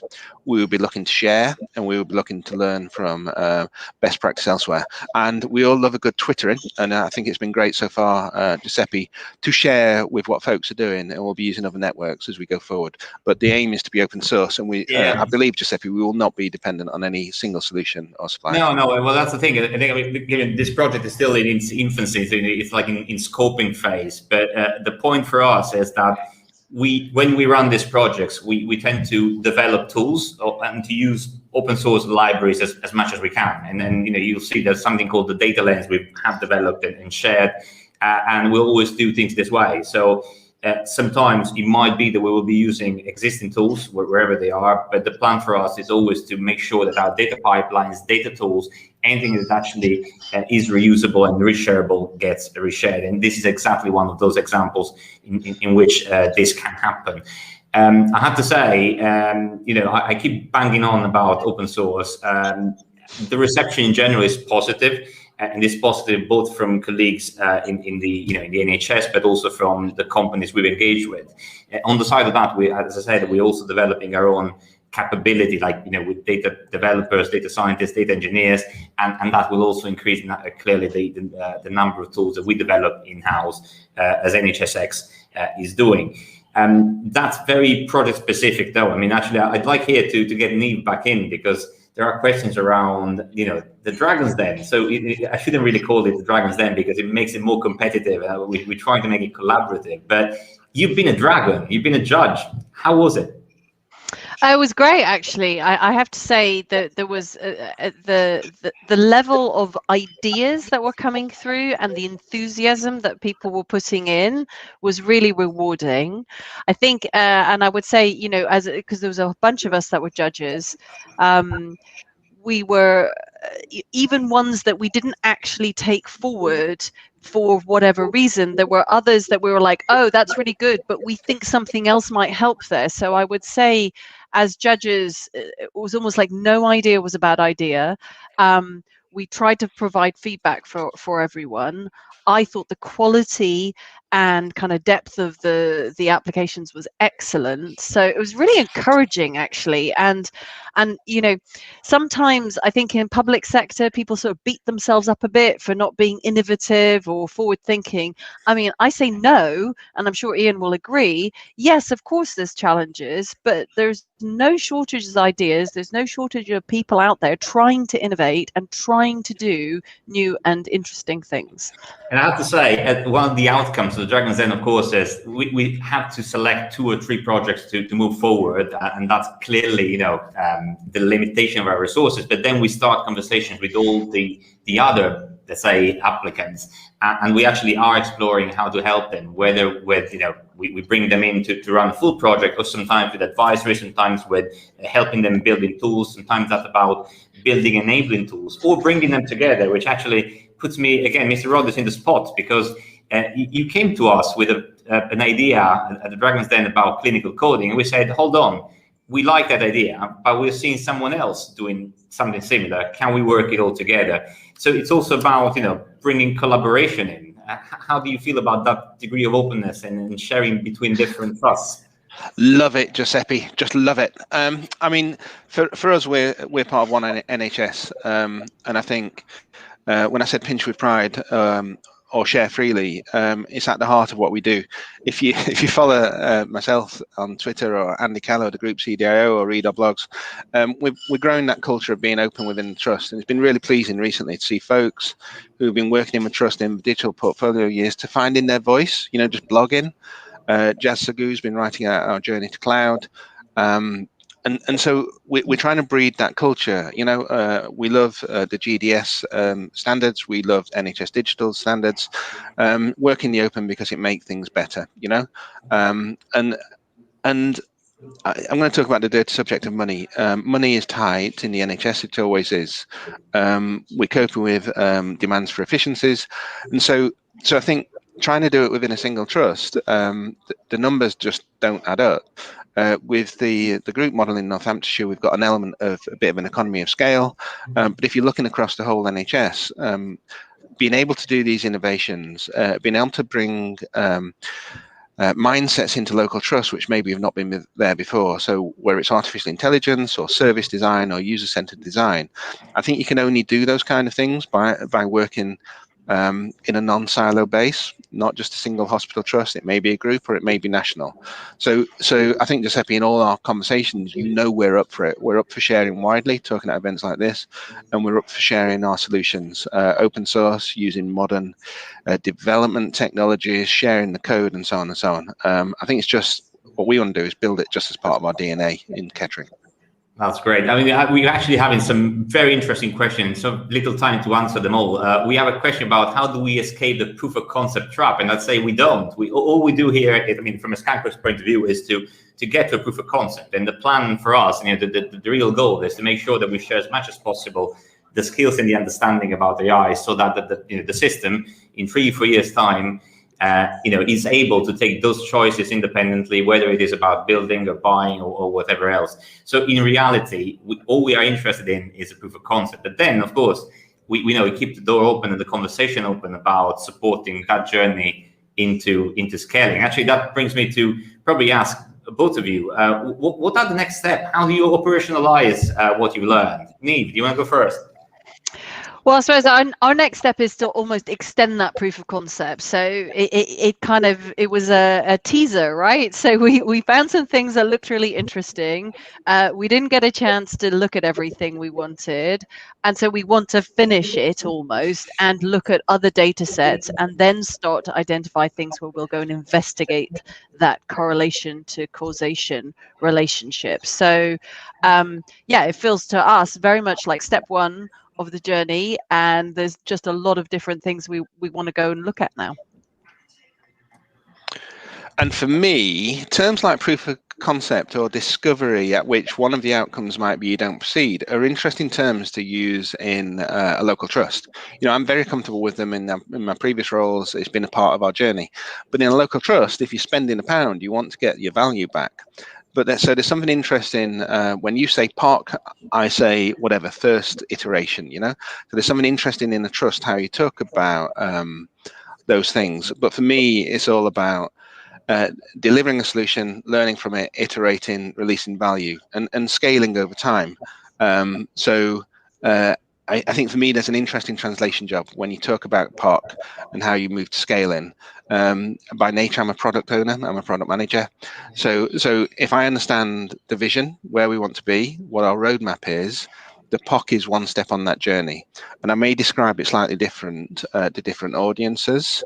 But for me, that idea of product management, that ideal of agile delivery, that idea of iteration, but keeping a vision true to where you want to be and having a roadmap to get there is how I make sense of this within a local acute trust. Great. Well, while we wait to close the session, we have 30 seconds to go. Do you think this cogX model should be replicated internally in an organization? So for me, absolutely. So some of the things we're not grappling with, but how can you have that innovation or incubator hub model, So in an acute trust, in almost all organizations, everyone's going to be flat out. You're going to be busy. You've got problems of the day. But how do you grow that incubation hub? How do you create that space for discovery?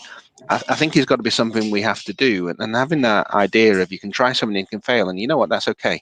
And I think that's why it's really important that folks like NHSX and the Skunkworks work with the localities to grow that culture, grow that mindset.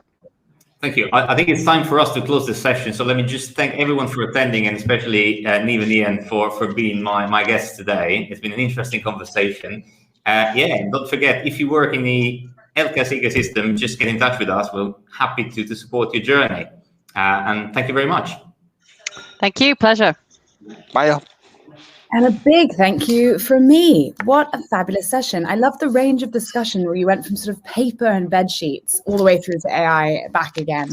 I couldn't agree more that we need to bring the general public into this conversation too. So thank you all. And I hope that next year you'll come back and see us, because I can already feel the innovation that you will be able to tell us all about then. And I like the idea of try something and fail, but keep trying again. So thank you very much, everybody. I'll see you all soon. And back to you watching at home. Thank you for joining. Fuel yourselves for the latter half. We will return with some remarkable cutting-edge trailblazers, including Max Tegmark, Stuart Russell, Kate Callett. I mean, it's going to be super. Jess Wade, who I told you from Imperial, will be back to be your guide for the day. So all that really leads me to say is head over, explore the virtual expo booths, meet people in the networking area, share insights on your favorite social media platform, but most importantly, enjoy yourselves. Thank you very much. See you soon. Bye.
Hello and welcome back to the Cutting Edge Stage at cogX 2021.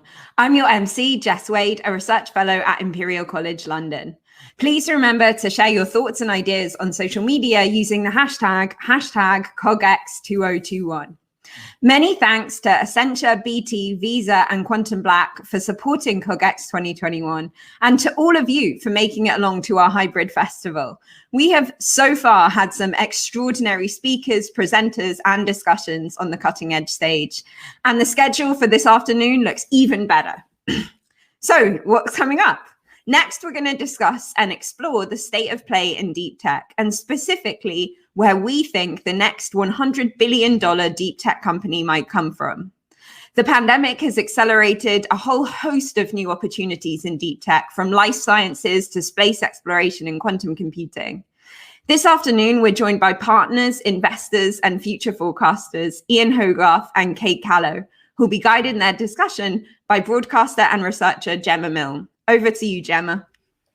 Thank you so much, Jess. Really appreciate it. Really happy to be here this afternoon to talk about what I think is a really fascinating and brilliant topic specifically for 2021. I feel like I've been beating the drum of deep tech for quite a long time now, and having to, in some sense, sort of convince people why it's so interesting to focus on deep tech and talk about deep tech and talk about it in a different way from other forms of tech, shall we say, digital tech or consumer tech, if you will.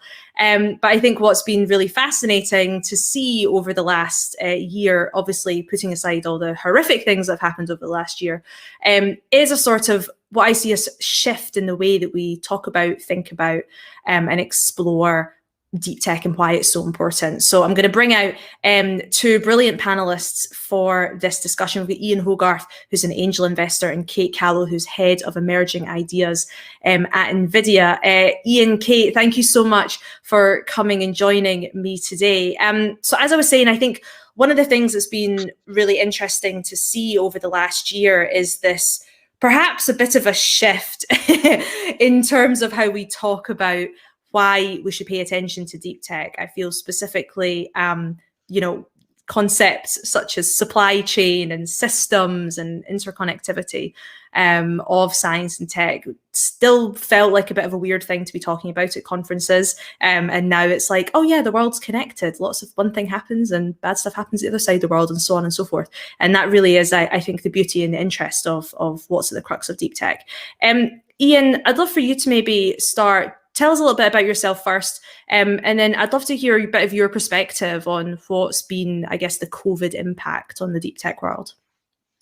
So my background is originally in software. So I started out writing software when I was 18, went to university, studied engineering, and specialized in machine learning back in 2005, when I guess that might have been classed as deep tech because it was kind of not really ready for prime time. And I built a consumer internet company, cogX, but there was always quite a lot of, machine learning related things under the hood because we were doing a bunch of information retrieval. And so after we exited cogX, I kind of went back to my roots in machine learning a bit and started spending time with some of the key people in the field. Started investing in startups that were commercializing some of the breakthroughs that had kind of happened in machine learning research. And kind of got drawn into being, amongst other things, a deep tech investor. And I'm a generalist investor, so I do invest in sort of non-deep tech startups as well, companies like Hopin, which we're using now. But within deep tech, I think that what's been exciting about this last year is the way in which we've seen these kind of tentpole examples of the importance of investing in sort of complex science-enabled businesses. So, mRNA, the sort of vaccine drive, all the sort of work on therapeutics, even a company like Zoe, which I guess is not exactly deep tech, but has been at the forefront of diagnosing symptoms for COVID ahead of the sort of the traditional media.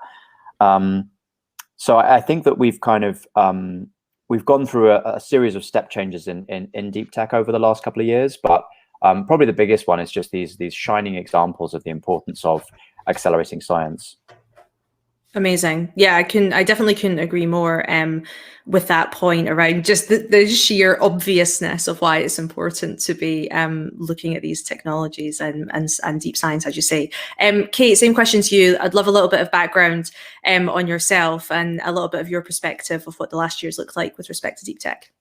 Sure. So on my end, I kind of got into AI during the boom of AI in the 2014, 2015 time frame. Before that, I was working mostly around IoT and developers, mostly focused on hardware platforms and really how to bring IoT and embedded systems in the hands of developers. So I kind of followed that trend and really worked in companies and in roles which allowed me to kind of help democratize AI. And that's exactly what we're trying to do right now at NVIDIA. So in my current role, I'm focusing more around emerging markets, so technology and applications coming from regions of the world that sometimes we're not talking about, such as Africa, Latin America, Southeast Asia, or Middle East. But then at the same time, I'm looking at all the new up and coming applied AI use cases, which is the very fun part of the role. If I look at the way COVID has impacted the technology world, from an NVIDIA standpoint, we really started to see our GPUs and applications being used in ways they weren't before. COVID-19 kind of shook the world and unleashed the entire community, whether it was technology companies, whether it was pharmaceutical company, whether it was science, to contribute and help kind of detect, mitigate, monitor, and prevent the virus. We've seen applications such as Darwin AI, who has been building AI models which kind of help detect COVID-19 in chest and CT images. We've seen drug discovery advance, like rapid drug discovery advances around COVID-19. And really the beauty of everything is the advance in genomics, in microscopy, in virtual screening, using natural language processing, and using also clinical imaging. And the beauty of it has been to see all these industry partners partnering with research and also giving them the tools to kind of like advance and combat the pandemic. So the entire ecosystem has been put to work for the greater good, and we've seen new ways to apply AI, and those ways have emerged during the pandemic. Do you feel, and this is a question for both of you, do you feel that there have been some, I guess, shifts in the way that deep tech is done that has been positive, that's perhaps been reactionary to the state of the world, that we maybe hope stays a change? So an example, for instance, might be acceleration of spinning things out, or a collaboration of working on research and getting preprints out and trying to take action, alongside obviously trying to manage the difficulties with that, clinical trial speed, things like this, that, if we were having a conversation about deep tech 2 years ago, we'd be saying this is one of the big barriers to trying to, wrestle with the world of deep tech. Kate, you're nodding, bring you in here. Yeah, I think that's kind of what I was touching on before. I think we've seen the industry putting the tools available for science and for research to accelerate everything related to healthcare. If there's one thing this pandemic has brought us, is really seeing that entire technology ecosystem, that entire deep tech ecosystem working together and really fighting against one thing, which was the pandemic. So the collaboration that happened with COVID-19 wasn't existing before. If we had that conversation 2 years ago, would have been very different. Now all the tools are really available, and all those researchers work with those big tech companies, with deep tech companies. We see startup popping in and also working together within the technology ecosystem to really help combat the virus. So this has been one of beauty in what has been the pandemic over the past 2 years. Ian, I'd love to bring you in here as well. Has this been a sort of similar thing you've seen from your seat? Do you think that there are changes that we hope stay, or is it some that are maybe a bit too risky, that have just been good for this problem, but perhaps not for other big problems that face us? So I think there's a bunch of stuff that's just kind of crystallized this last year. So I think that, it's a bit hard to say what deep tech is, but I guess my definition of it would be something like the kind of company where you need a load of PhDs in science to make the company work. And if you don't have that, then it probably isn't a deep tech company. And I think the first kind of, deep tech companies have always kind of existed, right? Like Fairchild Semiconductor or Bell Labs, arguably with very, very deep tech companies. But I think that in the US and in Europe, we had a couple of sort of really, era-defining companies in the companies that Elon Musk built with SpaceX and Tesla, and DeepMind in Europe with Demis Hassabis and Shane and Mustafa. And I think what they both did is, Tesla and SpaceX showed what a brilliant engineer could do if they applied themselves to sort of non-software problems with a software mindset, but still tackling these other, kind of heavy engineering challenges. And with DeepMind, you had a brilliant scientist kind of putting a wrapper around a sort of science research lab. And those projects were set in motion, well over a decade ago now. And so I think what's happened is people have sort of started to see that, copy that. And in the last few years, you've just seen this acceleration in kind of exit events or sort of tentpole events where people take note. So Recursion's Pharmaceuticals going public, or Zymergen, doing a massive funding round, or, the growth of Tesla in the public markets, or the rise of OpenAI and GPT-3. And these kind of events, I think they stimulate the sort of next generation of kind of engineers who want to work on non-software problems, or brilliant scientists who want to start companies to kind of go into the arena. And as a result of that, we're now starting to see a flurry of incredible companies coming through. So that got started a lot earlier, but I think the rush through this IPO window of the last 2 years has probably catalyzed a lot of additional momentum. I think outside of that, I think probably the other couple of things are, the prioritization of progress in biology that the pandemic has represented, and the sort of the seriousness with which we're taking that, and then a whole host of other kind of frontier technologies kind of getting ready for prime time. So I think that crypto has had an incredible sort of rush over the last the last couple of last year, say, and that really is kind of a lot of the frontiers of computer science. Climate tech has started to really accelerate. You've obviously got all the investment that machine learning sort of starting to bear fruit. Quantum computing, advanced manufacturing. There's a lot of stuff I think got catalyzed 5 to 10 years ago that is now starting to really accelerate. Before I ask my next question, I should have said at the beginning, for everyone who's watching, please feel free to ask questions, or please ask questions. We'd love to hear your questions. I'll obviously keep chatting to Kate and Ian for a bit, but if there's any questions, they'll be popped up right now, and I can either weave them in, or we can leave them to the end and do Q&A session for the last sort of 10 minutes. But please do ask them as they come, so that I know what you're all thinking. I would love to weave in some of those thoughts.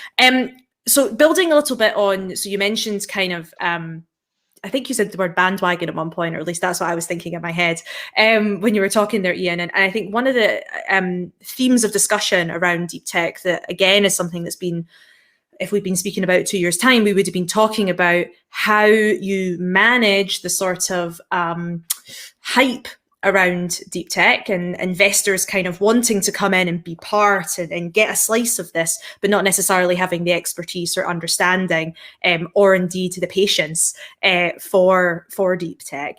And obviously this last year, you've highlighted a few different areas where there's been these very mainstream, shall we say, coverage of these huge growths, as well as Kate, you've also been saying, this very obvious need for a lot of these different kinds of complex science and technologies really at the forefront. So how do you kind of perceive it in terms of, from an investor standpoint, Ian, the bandwagoning or hype effect that perhaps might be going on right now in deep tech? Is that something to be excited about? Is that something to worry about? What are your thoughts? I think that the thing that's different about deep tech to sort of conventional software startups is we still don't really have like normalization of metrics. So take a company like like a company like Hopin or SoRare, or one of these breakout software companies of the last year. Post seed, at some point there's a kind of set of metrics people are looking out for, recurring revenue, for example, or monthly active users that have become established, and you can kind of at a certain point map the company into a spreadsheet. And as a result of being able to map it into a spreadsheet, a wider pool of investors can understand the business and invest in it, and the cost of capital goes down for the startup.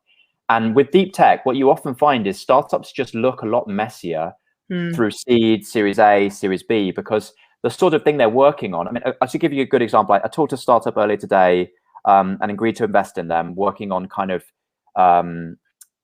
green chemistry and some very, very kind of very sophisticated use of enzymes in production of chemicals. And that company is going to fundamentally have extreme discontinuities in the metrics you can use to evaluate it. It's basically going to look like a bunch of academic papers, a bunch of published research, a bunch of sort of biomarkers that they've developed, maybe some sort of, some examples of the chemistry starting to work. And the investors watching that through the first, let's say, $20-30 million worth of funding are not going to have something that maps to a spreadsheet. They have to fundamentally be willing to engage with the underlying fundamentals of what the science is it working, and how to think about it.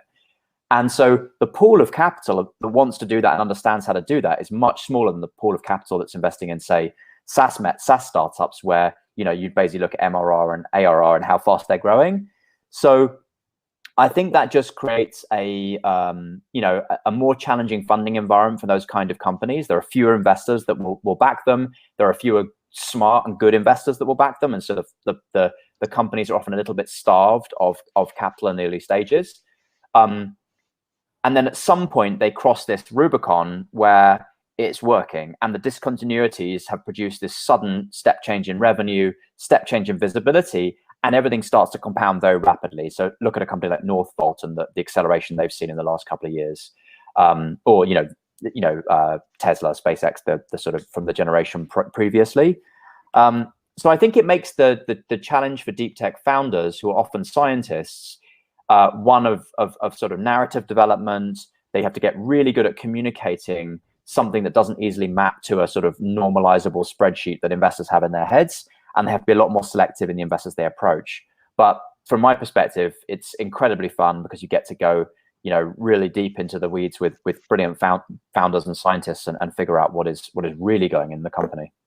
I'd love to bring you in here, Kate, because obviously your job title is head of emerging areas, right? So it's your job to sift through that hype, shall we say, but also what you were saying about not just looking at, I guess, the trends and the sort of usual Western world, but also trying to seek out what these emerging ideas are elsewhere. So how have you seen that shift in, I guess, attention and bandwagoning, if you will, over the last year? Do you feel that there's still a lot of untapped things that just aren't being spoke about, or has it really got a lot more momentum? I guess one of the things that the pandemic reminded us is that when you look at tools such as technologies such as AI, they're here to help contribute to a bigger purpose. Over the past couple of years, we've seen a lot of companies using technology to try solve the UN Sustainable Development Goals. So these are the 2030 goals that we need to solve to make the world a better place. So if you look at areas or at markets such as Latin America, Africa, Southeast Asia, or Middle East, really emerging markets, we've seen technologies being applied, and also a new type of deep tech startup emerging from there. I'm thinking about InstaDeep, for example, which is one of the deep tech startup, one of the only deep tech startup, which is from the African continent. They've been doing a lot of research with Oxford University. They've been working with a lot of big semiconductor company, including NVIDIA. But they've also managed to put their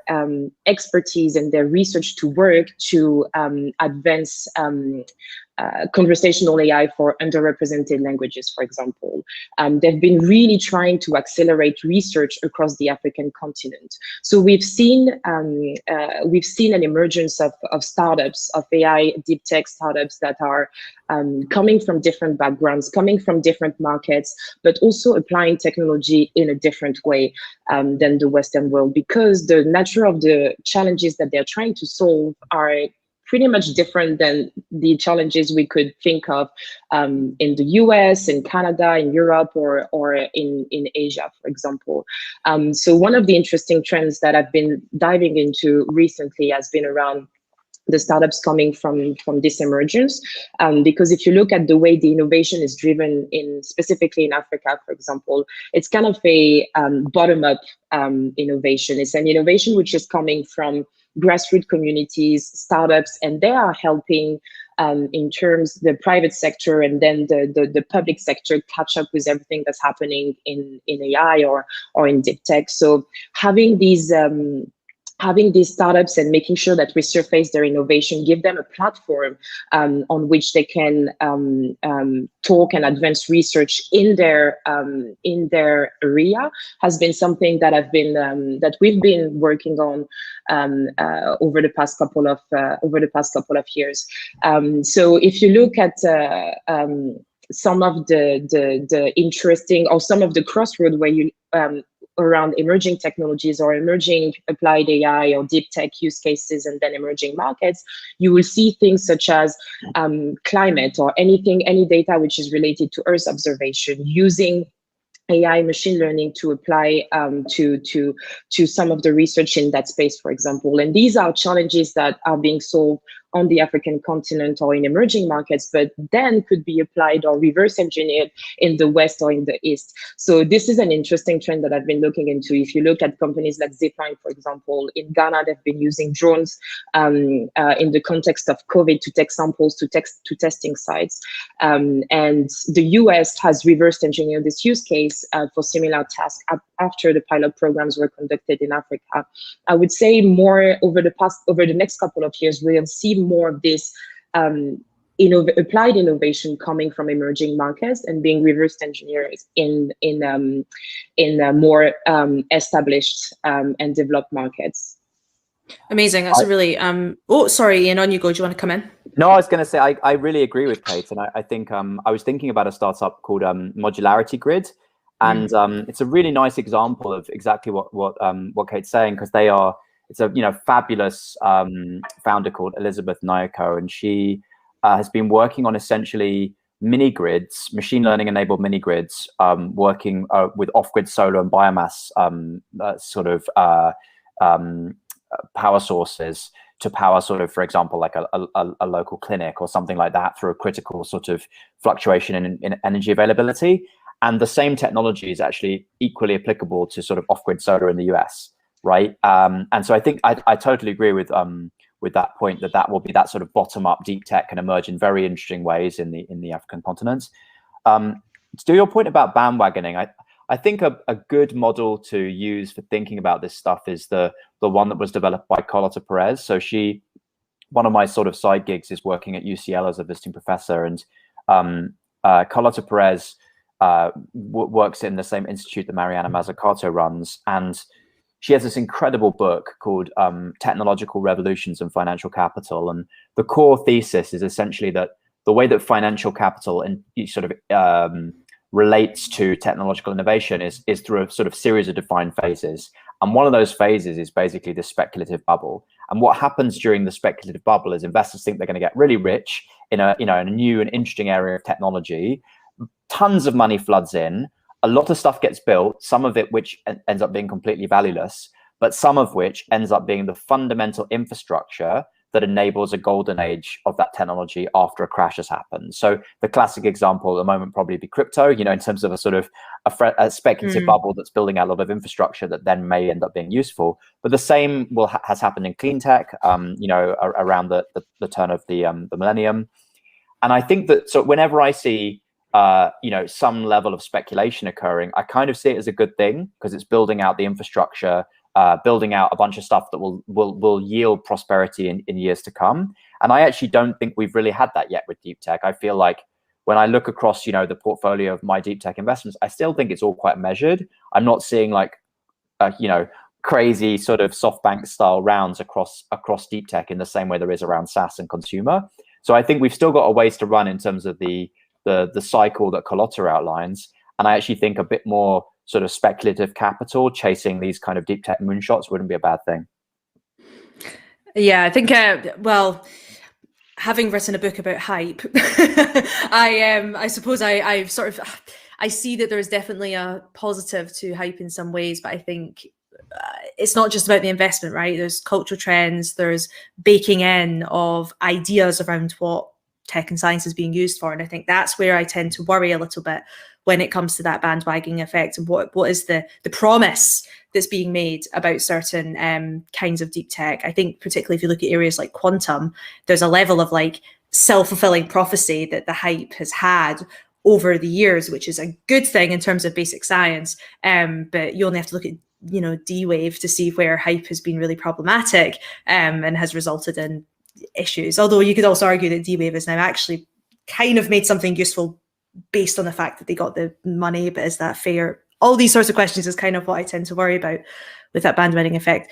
Let's move on to another topic. Andrew Ward's asked a question, which is brilliant because it was the next question I was going to ask anyway. So let's just ask it now. So thank you, Andrew, for that.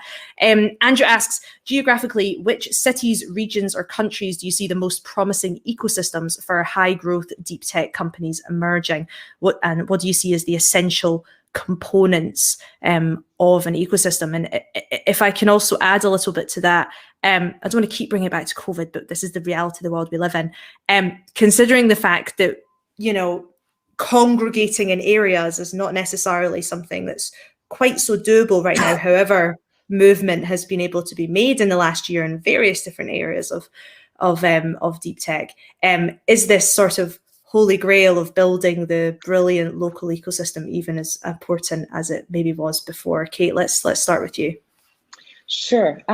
First, I would probably go back to what is a deep tech ecosystem, or what constitutes a robust technology ecosystem. It's kind of a mix of a lot of things. It's a mix of the technology enabling those research, the scientists to build applications. It's a mix of the developers, the developer community also contributing to that, the data science, the research, the industry coming together, which is kind of more minds, more people, innovation, and solving more complex problems.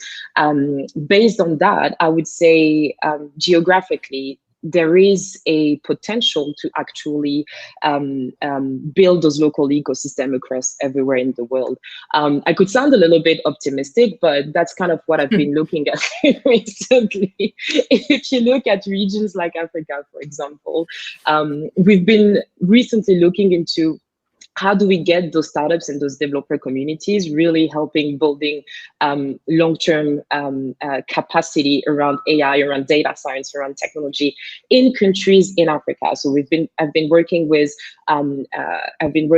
countries such as Kenya, Rwanda, Ghana to really understand what their local ecosystem looks like and really educate the private and the public sector on the startup ecosystem, the developer ecosystem, and the tools that are available for them to build solutions, and also support them for them to succeed locally. So looking at this, I would say that probably the geographically it can happen anywhere, but it's going to take collaboration between a lot of different bodies, and that's probably where the challenge actually relies. And Jan will be probably able to talk about this better than I, but it's going to also take VC and investments coming into those countries and coming into those startups and into these ecosystems to actually help them develop. If I can say that if I have one hope, I would say that probably we will see more and more deep tech companies coming from emerging markets. I want to see hundreds of InstaDeep coming from Africa or coming from Latin America over the next couple of years. Amazing. Ian, let's bring you in on this same question around what it is that makes for a good ecosystem and where you think the most promising ones for high growth deep tech currently are. So I think one of the really interesting things about deep tech is that typically there is like some increased level of physicality in the company. Like you have a lab, right? As an example, you have a bunch of sort of things that need pipetting. And as a result of that, like I've seen the deep tech companies pivot much less aggressively to remote work. They tend to actually get back to the office as quickly as possible. So I think you'll get stronger local ecosystems as a result. In terms of locations, I think it's two different types. It's either mature startup ecosystems. So it's places like the Bay Area, London, Stockholm, where there's just a wave of sort of second or third generation founders who did something in consumer, for example, and want to do something in deep tech. So like Daniel Ek, all of the new investments he's doing are all pretty deep tech things, even though he originally built Spotify in Stockholm as a consumer company. The other is just, cities with incredible scientific talent and sort of university foundations. So it's your Zurichs, Paris, Munich, Beijing, Cambridge, Oxford, Bristol, those kinds of places. London with Imperial. I think anywhere where there's just a really high number of sort of science PhDs basically is going to be an amazing place to build these companies, because if you're the founder of a sort of advanced materials company and you're thinking, where am I going to put this company? Where are the best chemists or the best physicists in the world?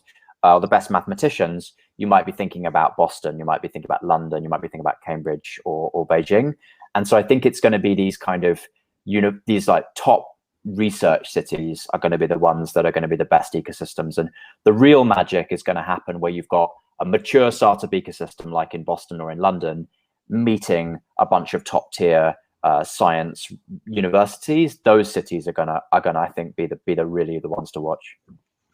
Let's bring another question in from the audience, because I was thinking exactly the same from Duncan McKean just when we were talking about ecosystems, because so for context, Duncan McKean has asked, with a huge breadth of addressable tech areas, AI, cyber, life sciences, etc., are we foolish to lump everything together and discuss deep tech as a single sector, as it were, different rates in different areas? And I think that I was thinking about Bristol specifically when you were speaking there, Ian, because for anyone who doesn't know, Bristol's now got a quite thriving chemistry deep tech hub, and I would say predominantly fueled by Harry Destruquois and the kind of the success of Xylo, and what he's also then built with this co-working lab for chemistry startups that just didn't exist before, right? So you could argue that Bristol's going to be great for chemistry, but is it going to be good for quantum? Arguably not. So how do you both think about as much as deep tech can be described, as you said, Ian, as companies with PhDs, as it were, how do you kind of look at it as this more distributed sector, or are we foolish to be talking about it all as one? Kate, let's start with you. Sure. I guess on one side, yes, on the other side, no, because we do lump everything under the deep tech umbrella. But then if you dive into each of these areas, you have specializations and you have PhDs for each of them, and research community or applied research to each of them. And most of them are pretty different. I mean, AI and cybersecurity or sciences are completely functionally different from an application perspective. So lumping everything into one sector could be a foolish mistake. But on the other side, I think we're all contributing, we're all doing something which is the same, using technology to kind of solve those complex challenges. And the way those ecosystems function always need the same baseline. They need research, they need kind of science and the PhD communities, and they need an ecosystem to thrive into. So as the baseline for each of these sector or segments within the deep tech umbrella, they all need the same thing to kind of advance. So I guess that's why we're kind of putting it under one umbrella. But there are some, I would agree that there are some differences that we need to be mindful of. Ian, what are your thoughts on this quasi-controversial question? I mean, I think so. Let's go to the Bristol example, right? Because I think it maybe makes it more real. So, Bristol, what Harry Destruquois has done with Science Creates is incredible. Like, it's kind of the WeWork of science, right? With the lameness of WeWork. But you've also got, GraphCore, right, which is sort of advanced semiconductors. you've got actually one of the best quantum computing departments in Europe, in Bristol, and one of the founders of the company that I chair, Phasecraft, and half the Phasecraft team is based in Bristol. So you have a pretty thriving quantum. Perhaps quantum was my bad example as the other. Let's go with agriculture instead then. Yeah, but I think what I think that kind of indicates is just that I do think that scientists to some degree do stick together, right? So Boston, the number of different things you can study at a really world-class university with an emphasis on science, it does tend to span biology, chemistry, physics, computer science. So I think that there will be actually these nice self-reinforcing effects where, yes, the kind of biologists that work at a company like Xylo won't be the same as the kind of nanotechnologists that work at a company like GraphCore, or the quantum software people that work at a company like Phasecraft. But for example, the commercial people will move across all of those kinds of companies and sort of kind of osmotically transfer information between startups. So I think there will be actually some sort of rich get richer effect to these top cities that have an incredible research base. And I think that there will be a lot of cross-pollination. I mean, you can see it in London when you walk around King's Cross, right? You've got the Crick, you've got DeepMind, you've got Central St Martin's, you've got this kind of quite interesting wide range of kind of top tier institutions. And so I think that the pollination will happen. I think, though, you got to admit, though, that, I mean, King's Cross has the Knowledge Quarter as an organization, right? They have a very intentional ecosystem building team that has gone, we're going to make the most of this. And I think maybe perhaps there's that element too, that, as Kate put it, you still need to have this level of assessment of the ecosystem and making sure that it's encouraged, shall we say, as opposed to just organic. Totally. We've only got 5 minutes left, and I want to get to one more audience question and then perhaps a cheeky little future question at the end. So the first one from Aman Angrish, I'm so sorry if I've mispronounced your name. In the absence of well-defined benchmarks, Ian, you mentioned them earlier, for deep tech, how do you evaluate the technology? So a couple of top tips perhaps from you both. Ian, let's start with you. I think what I love about deep tech investing is that it's kind of like about finding something weird and special. It's kind of, when you first, I didn't, meet Demis Hassabis when he was first kind of setting up DeepMind, but, he was basically like, I've gone and spent a bunch of time at the intersection of neuroscience and computer science. I've also got a gaming background. I think we can use games plus this very specific, quite niche area of machine learning called deep reinforcement learning to advance the state of the art of AI. I'm not going to make any revenue. I've got this weird idea about using it for fashion image recommendations. And can you give me $10 million? Right. So, the investors that made that decision, which actually none of them were in the UK. It was like, Li Ka-shing or Selena Chow in Hong Kong, and people like Peter Thiel in San Francisco. You're kind of taking a bet on a really weird science fiction-y vision of the future. So I think it's somebody with a very sci-fi, future vision combined with the scientific and technical credibility to pull it off, and the kind of drive that is going to be needed to push through the obstacles and the lack of interest in funding this kind of technology, because there are going to be far fewer investors for some, futuristic battery technology than there are going to be for the next kind of buzzy SaaS app. Yeah. Kate, I'm going to come to you for some of your top tips as well. How do you look at this, considering your role? Sure. So I don't actually benchmark all these technologies. We enable them to build the applications that they're building, right? But if I can say one thing, is going to be, what is the problem you're trying to solve? Ultimately, technology is used to be applied to solve a challenge. So what is this challenge? How is your solution mapping to this challenge? And how useful is your solution going to be? Not just in the context of your environment, but also is it scalable across the world or in different contexts and markets and so on. So that would be kind of how I look at it. But then again, I'm not the one who invests. That's probably more on the young side. No problem. Okay, we've only got 1 minute left, but I'm going to squeeze in one final question because I want to end on a future-facing note. I'd love for you to very quickly share one or two either startups or areas that you're particularly excited about. Ian, you're not allowed to pick one that you invested in, and would love to hear, just for the audience's sake, what you're excited about when it comes to what's coming next in deep tech. Ian, we'll start with you.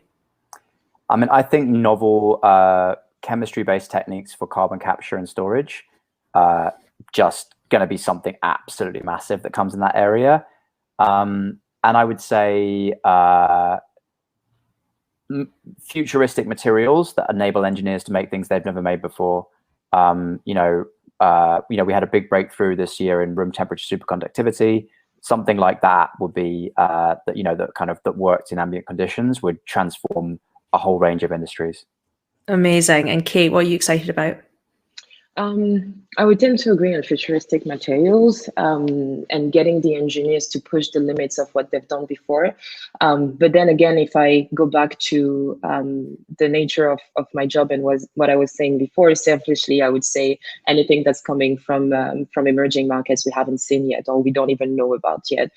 So this innovation coming from regions like Africa, for example. Keeping your eye on elsewhere, shall we say. Amazing. Exactly. Ian, Kate, thank you so much. Can you believe we've been talking for 40 minutes? It feels like only 5. Thank you so much for joining me in this discussion, giving and sharing so much of your expertise. There's so much to say about deep tech, and I'm excited that it's still something that people want to talk about even after all these years. It never really gets old, I think. So thank you so much for coming and joining us, and thank you, cogX, for hosting us today. I'll pass it back to Jess. Thanks, Gemma. That was absolutely incredible. Thanks so much to Gemma, Ian, and Kate for such a fascinating, honest, and fast-paced conversation. As a physicist who works at Imperial, who's just got a seed fund to start a project on futuristic materials with MIT, I was super grateful that Ian included us both in his best locations in the world. So to everyone in the audience, go and get a cup of tea and stretch your legs and come back to the cutting edge stage in 20 minutes for a power hour of probabilistic programming. Thanks so much and see you soon.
Hello and welcome back to the Cutting Edge Stage at cogX 2021. I'm your MC, Jess Wade, a research fellow at Imperial College London. Please remember to share your thoughts and ideas on social media using the hashtag cogX2021. Now we're sidestepping into another area of cutting edge technology, the power of probabilistic programming, which could help to accelerate programming culture. We're incredibly lucky to be joined to not only see Gemma Milne return to our virtual stage, but the AI pioneer Stuart Russell, Professor of Electrical Engineering and Computer Sciences at UC Berkeley and Adjunct Professor of Neurological Surgery at UC San Francisco. Whilst we're always thrilled to have Professor Russell joining us, on Saturday, he was awarded an OBE in the Queen's Birthday Honours. So having him today is extra special. Gemma, please help me understand what probabilistic programming is and also get excited about it. Over to you.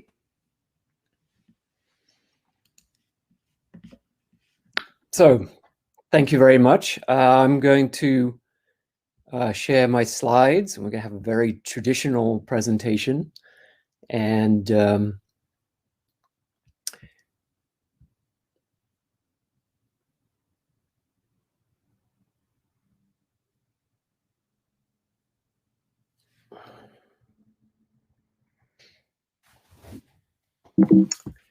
okay. So let's start with a quote from Francois Chollet, who's a very famous deep learning researcher. And at the end of his book, he says, many more applications are completely out of reach for current deep learning techniques, even given vast amounts of human annotated data. And I think this is a sentiment that many deep learning groups are probably whispering to themselves, but not daring to say out loud. The main directions in which I see promise are models closer to general purpose computer programs. So that's Francois Chollet. Meanwhile, there is already a discipline within computer science that learns models that are general purpose computer programs, and that's called probabilistic programming, which began with a paper in 1997 and has been expanding ever since. So the basic idea of probabilistic programming is to take two incredibly powerful mathematical theories. One is probability theory, which allows us to handle uncertain information, to learn from data and so on. And the other is the Turing machine, the universal expressive power that computers, programming languages, and first-order logic give us. So you take those two things together and you get something that's extremely expressive and extremely useful for learning.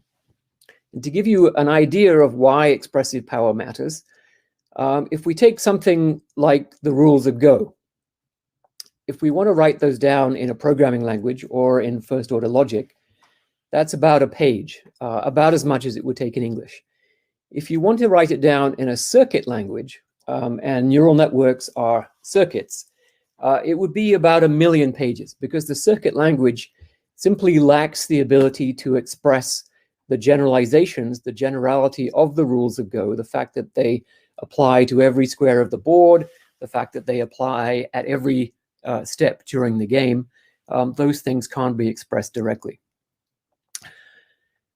So with these languages, because they are Turing equivalent, that means that we can represent any computable probability model. So anything that you can write down in any formal language of any kind can be written concisely in one of these languages. We can also have general purpose inference and learning algorithms. So inference and learning in these languages are really the same thing. And we can have one algorithm that will work for any model, for any data, and for any query. So really, you don't have to write any code. You don't have to do all the math. You simply write down what you know about the problem, you supply data, and off you go. Another big advantage is that whereas in neural networks, we supply data, and maybe we get to fiddle with the architecture of the neural network a bit, we can't easily supply prior knowledge about which we have vast quantities. And also, you can't get cumulative learning to happen in a natural way in neural networks, but in probabilistic programming, it can. So this is the standard description of what happens in machine learning today. The data comes in, you do some learning, and out comes some knowledge in the form of a trained network. So what we would like to do would be to supply knowledge to that process as well. So, for example, when a physicist is interpreting data from a collider, the physicist actually knows some physics. And if you didn't know the physics, you'd have no idea what the data meant. We also want this to be cumulative. So whatever is learned is then added back into the knowledge that can be used for the next phase of learning. And so this is really how human beings and human civilization works. And this can be done within probabilistic programming. So the field is really exploding. It was very quiet until around 2008.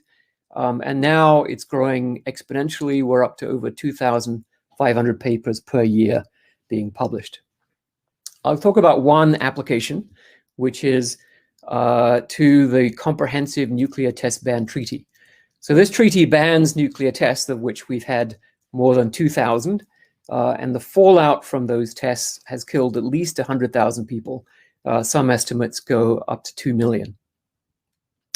And the tests leave things like this, big hole in the ground in Nevada. And here's how it works, right? So we have a global network of detection stations, mostly seismic stations, all around the world, called the International Monitoring System, or the IMS. And from these detection stations, we collect the raw waveform data. And this is the seismic data, those kinds of squiggles that you see when there's an earthquake. And then from that, we have to produce a daily bulletin. These are all the events, the large energy release events that happen anywhere in the world. And so the evidence is the waveforms from the seismic stations. The query is what happened today. And the model, the part that we write in the probabilistic program, basically contains the elementary geophysics of where we expect natural events to occur, how seismic signals are transmitted through the body of the Earth, how the detectors work, and how much noise there is. And this is the model. So this is a probabilistic program written in the language called BLOG, which stands for Bayesian logic. I'm not going to go through it line by line. If you were a geophysicist, I could sit you down and in 5 minutes you would understand exactly what this is saying, because this is really geophysics 101, the sort of the simple elementary theory of how seismic signals work in the world. So with that, and then historical data from the network, we're able to produce a system that is extremely good at detecting seismic events anywhere in the world.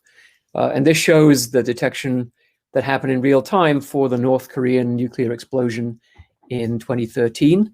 And the system is about 3 times more accurate and sensitive than the previous version, which the geophysicists took about 100 years to develop.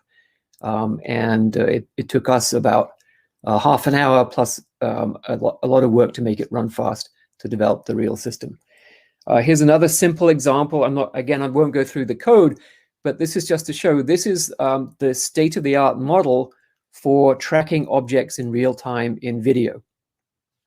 And there it is in about 4 lines. And because it's very simple, and because we don't have to do the math and we don't have to write the code for the inference algorithms, we can improve this model very simply. So if we want to improve the continuity, we can just change the model in that way. And then we actually get real-time computer vision tracking of moving objects that works better than the standard state-of-the-art in the OpenCV package. So to summarize, I actually believe that probabilistic programming gives us a way forward. I think deep learning may be running into a brick wall because probabilistic programs allow this cumulative knowledge-guided learning process, which means that you don't need vast quantities of data. You actually get better at learning as time goes by. It has very great expressive power, so we can learn very complicated models very quickly from small amounts of data. And it's built on thousands of years of mathematical research. And that means that we have all kinds of advantages in terms of understanding what's actually going on. Now, some people really like deep learning, and that's fine. And there are languages like Edward and Pyro coming out of Facebook and Google and Microsoft and so on that combine PPLs with deep learning, and that's a very promising combination. And for those of you who worry about computation speed, particularly if you've used some of the widely available BaseNet packages such as bugs, two things. One is that these languages are much, much more expressive than BaseNet packages. And two, they come with compilers that give you code that runs about 1,000 times faster than most of the commonly used BaseNet packages. So if you're interested, you can go to probabilisticprogramming.org, or you can just type probabilistic programming into Google Scholar and find those thousands of references. And that's it. Tour introduction, shall we say, to probabilistic programming. So thank you very much for that. So for anyone who's watching, I want to take your questions and make sure we can put them to Stuart. So pop them straight in the chat right now. I've got a couple of questions of my own, but I will weave your questions in as we go. So please do type away at any point. Stuart, I wonder if you could kind of give us a bit of context as to why we're talking about this right now. You said that obviously there's been this acceleration or boom, shall we say, of papers to do with probabilistic programming. But what is it that's fueling why it's interesting right now in 2021? Is it this, as you say, the barrier, the kind of brick wall that deep learning is coming up against, and we're now looking for something different? Is it tech? What is it that's fueling this new interest? So I've been interested in it for almost 30 years. I've been. Well, you're ahead of the curve then. Ahead of the curve. Because it's in some way a natural extension of ideas, as I say, that date back hundreds of years of how to use probability.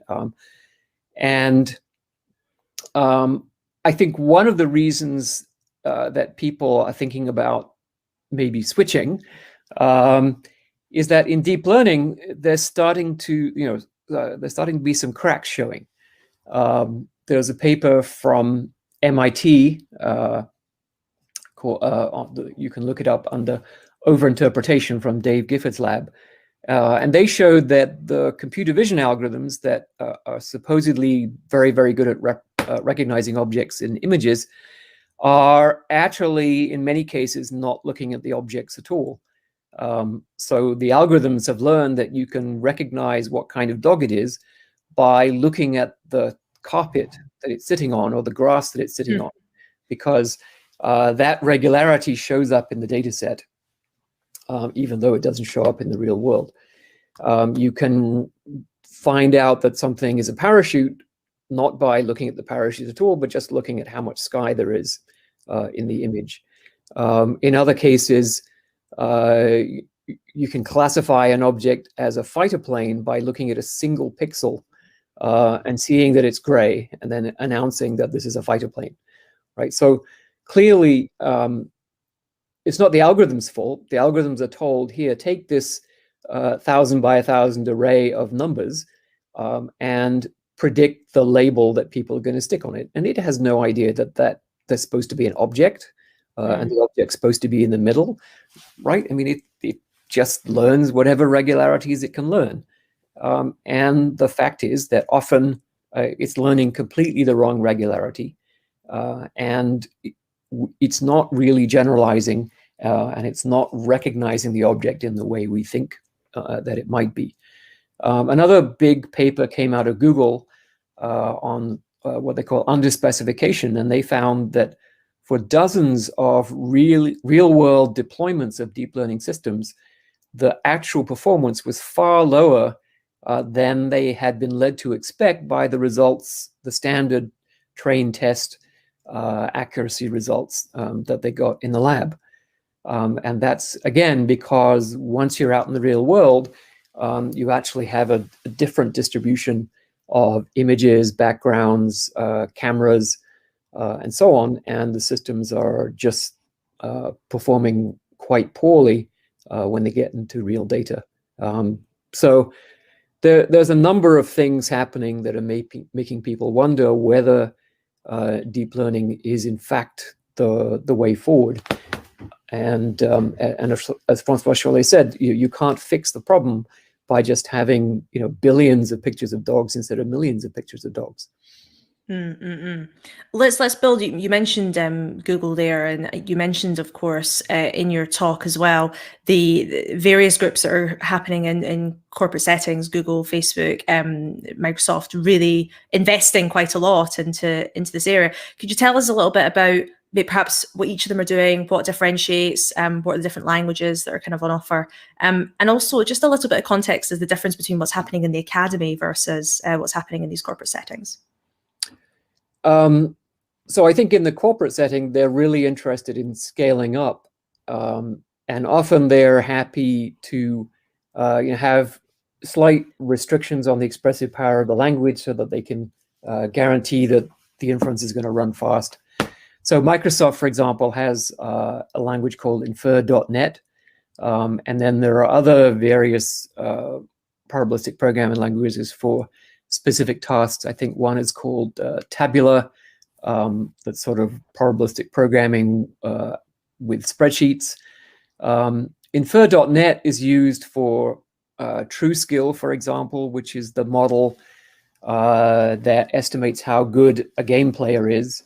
Microsoft has its game platform with hundreds of millions of players, and every day the TrueSkill model is taking all the results of all of those games and giving people their numerical rating score on how good they are in that game. And that's a probabilistic program.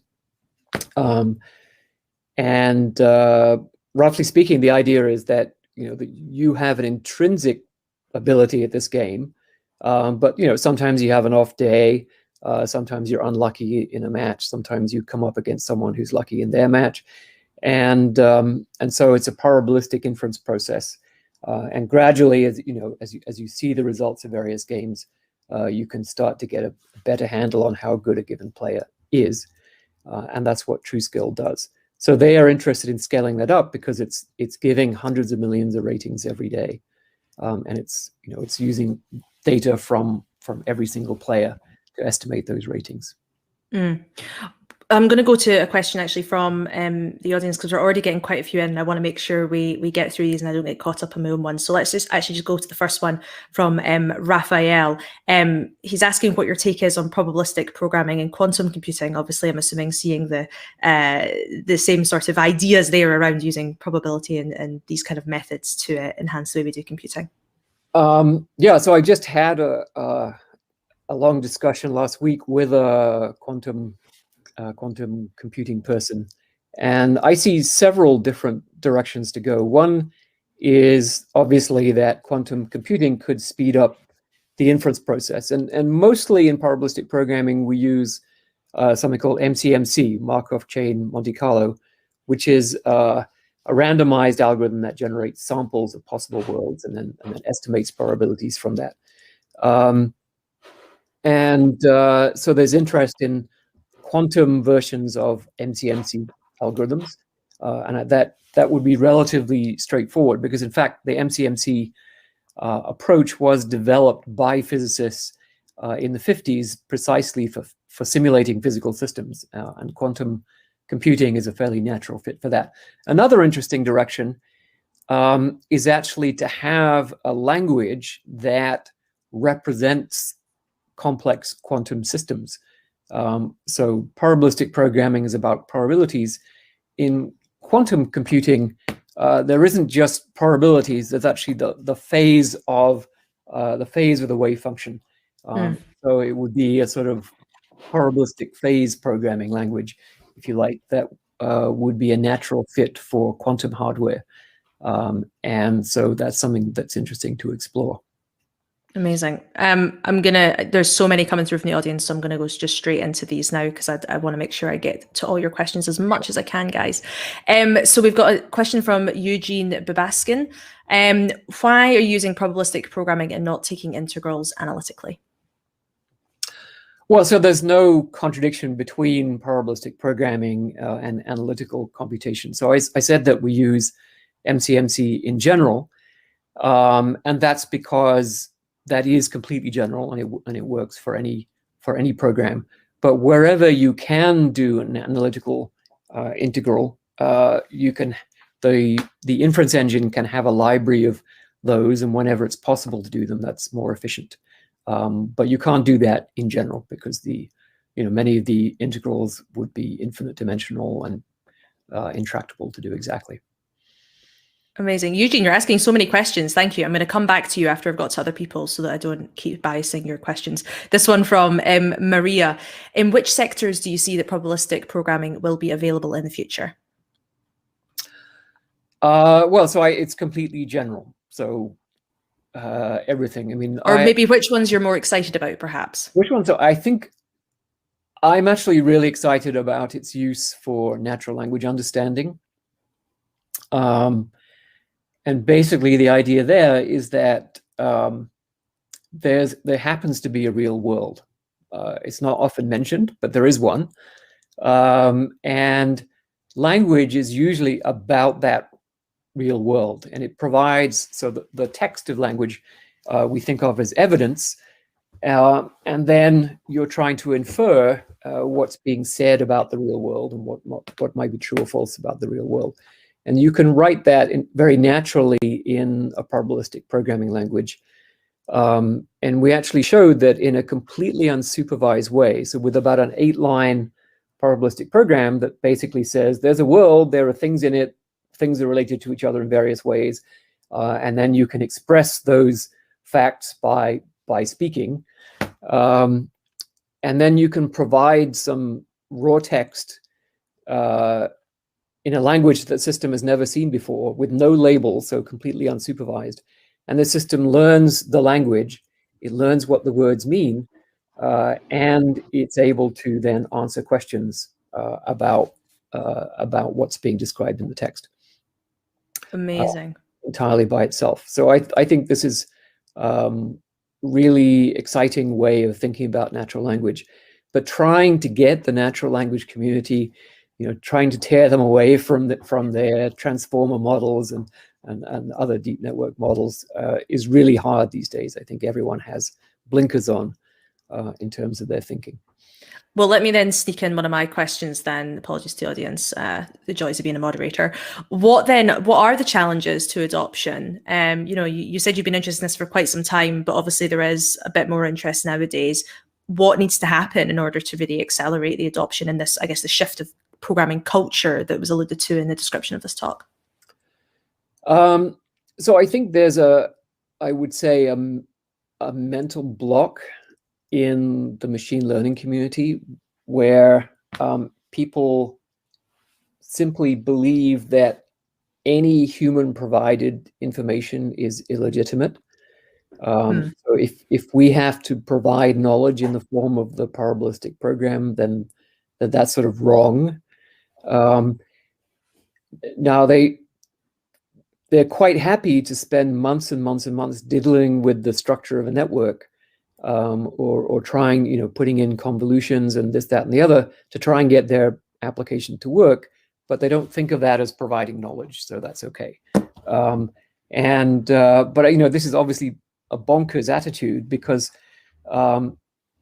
when people learn, we are not always newborn children. When I'm learning from data coming from a particle accelerator, I'm using what I know about physics and I'm adding to what I know about physics. And we should have our machines operate the same way. I think also at the moment, to use the technology effectively, I think you probably do have to understand probability theory, at least to a decent undergraduate level. And that's not so widespread. I would also say that there just hasn't been the level of engineering effort that has gone into languages like TensorFlow, and that's on us to make that effort, do all the engineering, and make it available to people. So there are lots and lots of languages that are available, but very few of them are well supported, have good manuals, have a large enough community of programmers. But I think there's right now the prospect that that could change fairly quickly. As we see more of these large applications come online, people will want to know, well, how on earth did you do that? And we'll say, well, you just have to learn a little bit. Need stats 101. Speaking of which, then we've got a nice question from David Wood. He's asking, how do the probabilities feature in probabilistic programming? Don't deep learning networks already have probabilities? For example, the probability that a particular image is a 7 rather than a 1. Great question. So the probabilities are in the probabilistic program. So what I showed you on the screen is the sort of the skeleton of the probabilistic program. But each of those, each line is a dependency statement. It says, how does one set of random variables depend on other sets of random variables? That dependency is then quantified using a conditional probability distribution.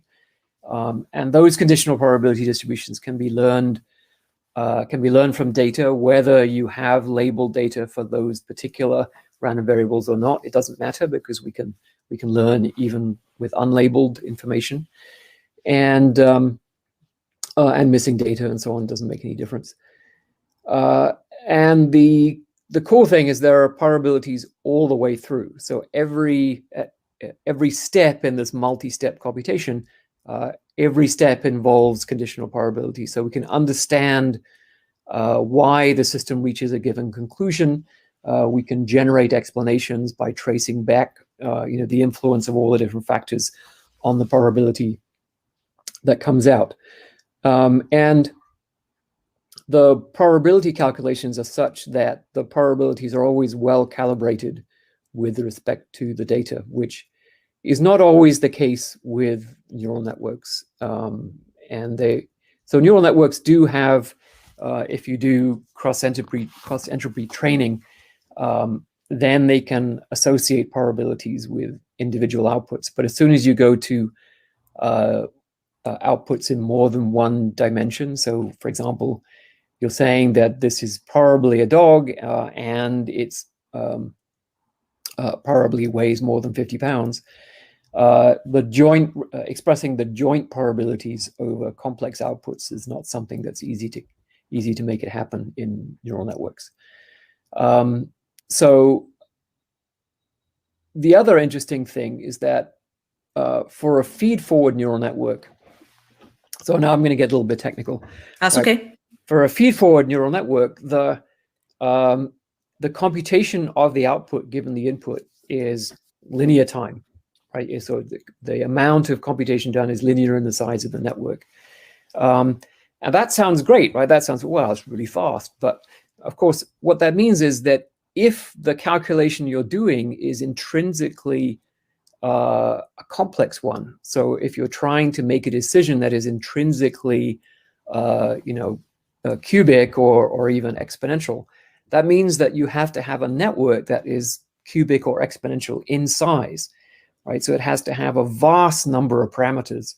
And so you don't gain anything, because now it's linear in an exponentially large network, which really means it's exponential time. And it means that you require an exponential amount of training data to train that exponential number of parameters. And so I think this is one of the reasons why I don't expect that deep learning systems can break through the various barriers that they're running into, just for these fundamental points about the trade-off between computation time and sample complexity. So sample complexity meaning how much data do you need to learn a given thing, and really that's the currency that matters, because the universe only has a finite amount of data, and you can't just keep scaling up how many examples you need to learn each new thing. So I'm going to bring in the question next then from Ian, which you have touched on quite a bit and I've made the case for, but let's see if we can go a step further. Ian says, surely back propagation based on quality data sets is still the ideal. The system is being delegated something that is time consuming for humans. If you have a data set, is this still preferable? So that's an interesting question. And no, not at all. Right. I thought you'd say that. Why is that? Well, because data is not all we have. We have knowledge. And so we should use it. And the knowledge could be something that is provided directly by humans, or it could be something that's, for example, extracted from text. So a lot of the knowledge we have, we learn from books, but then we have it, and then we can use it to learn new things from very small numbers of examples. If you look at human children and their picture books, that most children learn what a giraffe is from a picture book. They might not have the luxury of a zoo with a giraffe in. And interestingly, those picture books only have one picture of a giraffe. They don't have 40 million pages of giraffe pictures. And so how on earth do human children learn from only one example if they don't have the 40 million? Why is that? Well, it's because they bring something to the learning problem in the form of knowledge that they've acquired from their life of living in the real world. And so so I think we have to get people to see that learning is not taking a tabula rasa system and shoving data into it to learn some particular predicate. It's actually this cumulative process that ends up being much more data efficient than the tabula rasa process. There's a nice question here from Raphael that I'm gonna bring to you next.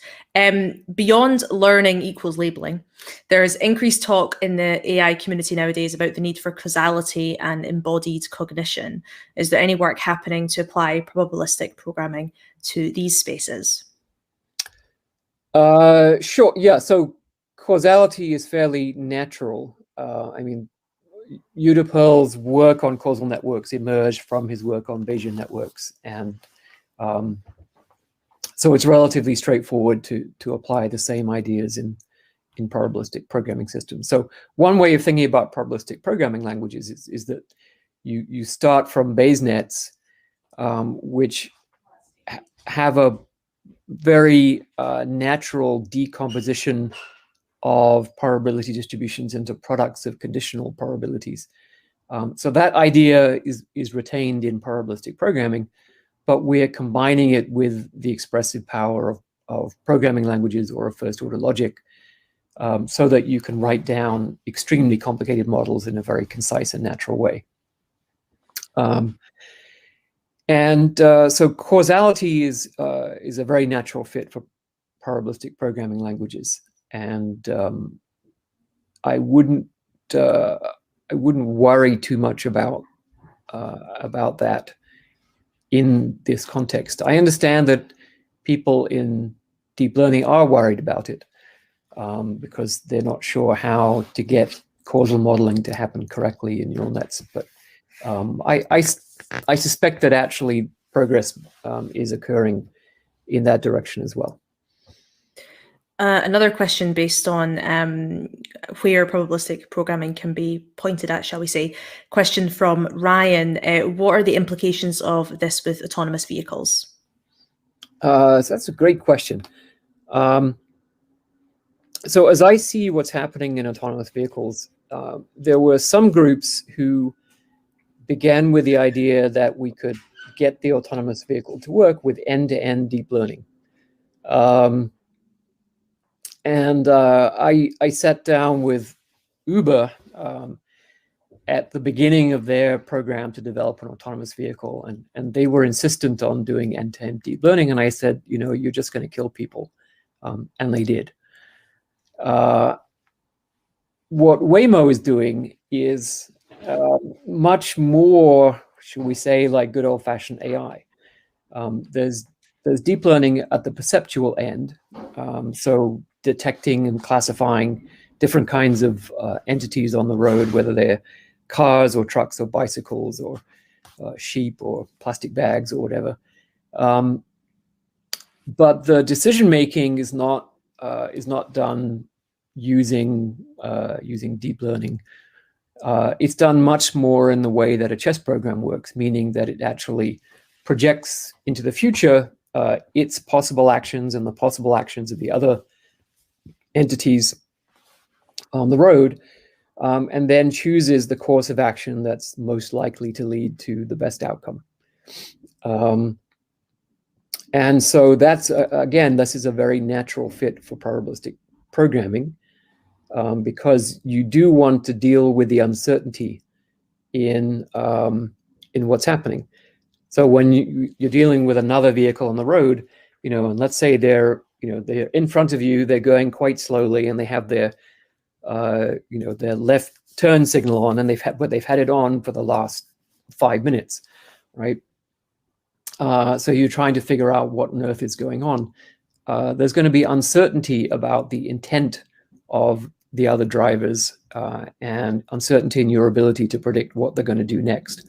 And so all of these things fit naturally in probabilistic programming. I would say, again, coming back to the question of engineering, the people in probabilistic programming haven't really worked on the engineering of decision making. So we've been focused almost entirely on questions of learning from data and prediction, but not the decision-making capabilities. We did, just for fun, we built a system that plays blind Monopoly. So this playing Monopoly when you don't know where your opponents are and what properties they own. And it's kind of fun. It actually ends up playing pretty well. And it was another cool demonstration, because we could take the rules of Monopoly and express them very naturally in the probabilistic program, and then it would collect evidence. Every so often it would have to pay rent, and then it would try and figure out why it was paying rent and who owned the property and whether it was going to be able to complete a set and so on, all based on these very partial clues coming in.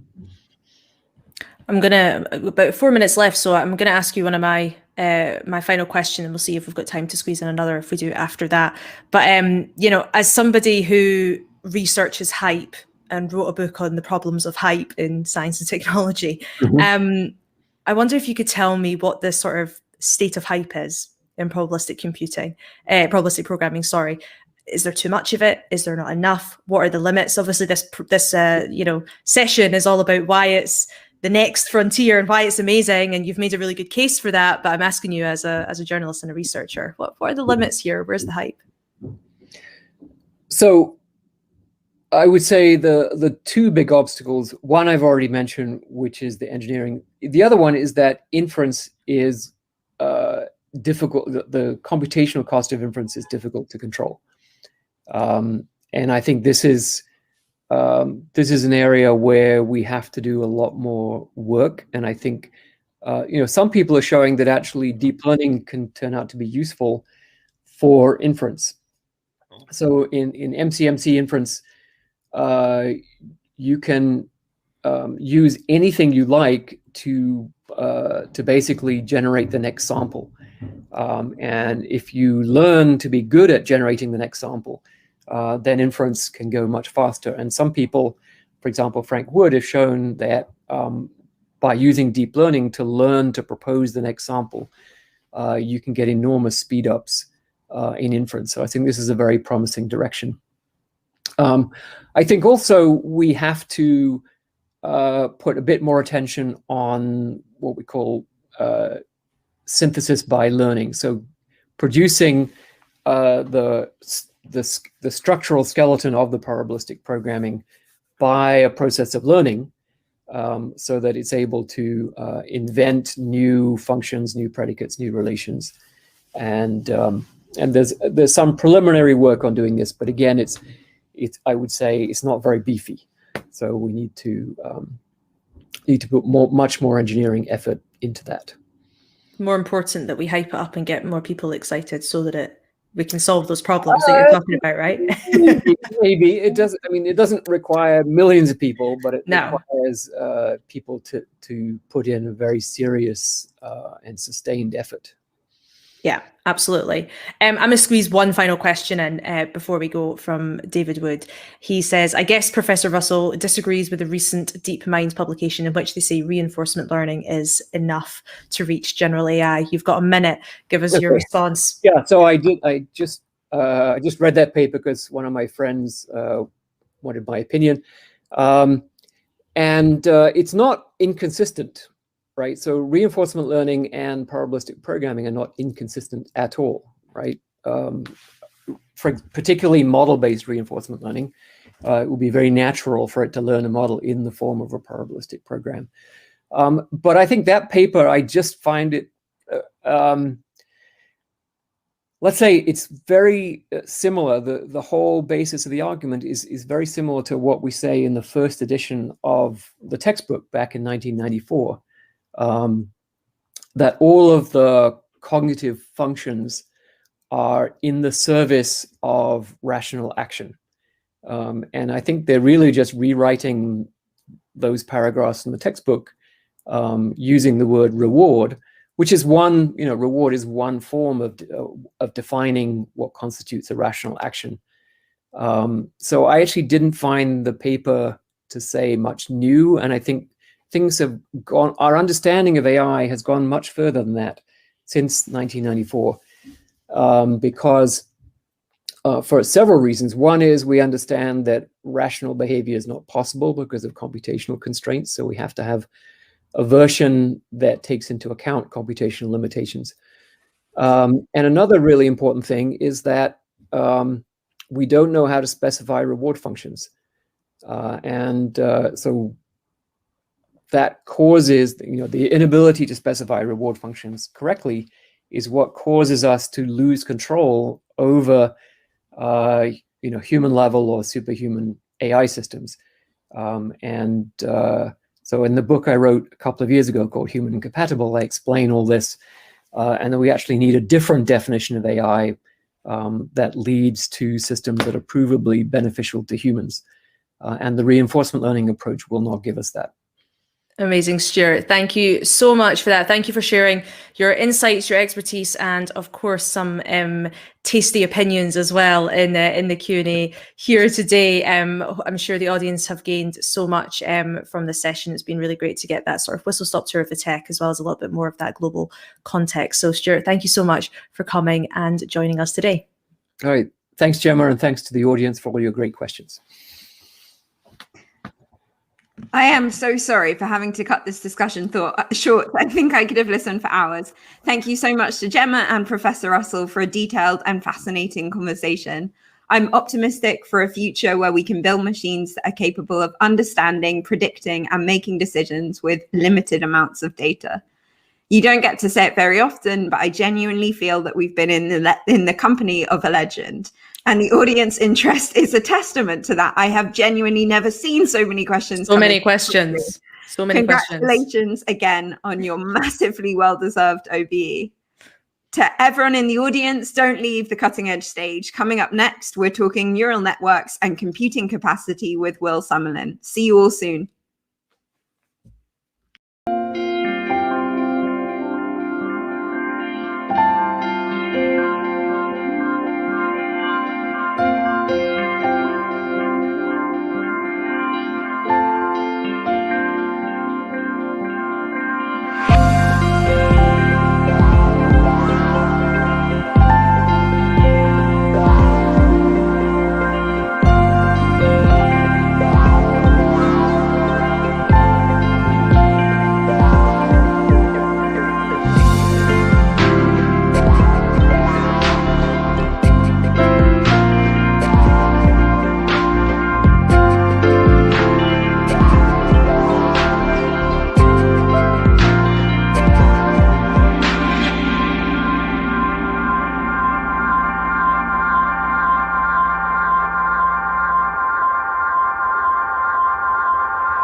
Welcome back to the Cutting Edge Stage at cogX 2021. I'm your MC, Jess Wade, a research fellow at Imperial College London.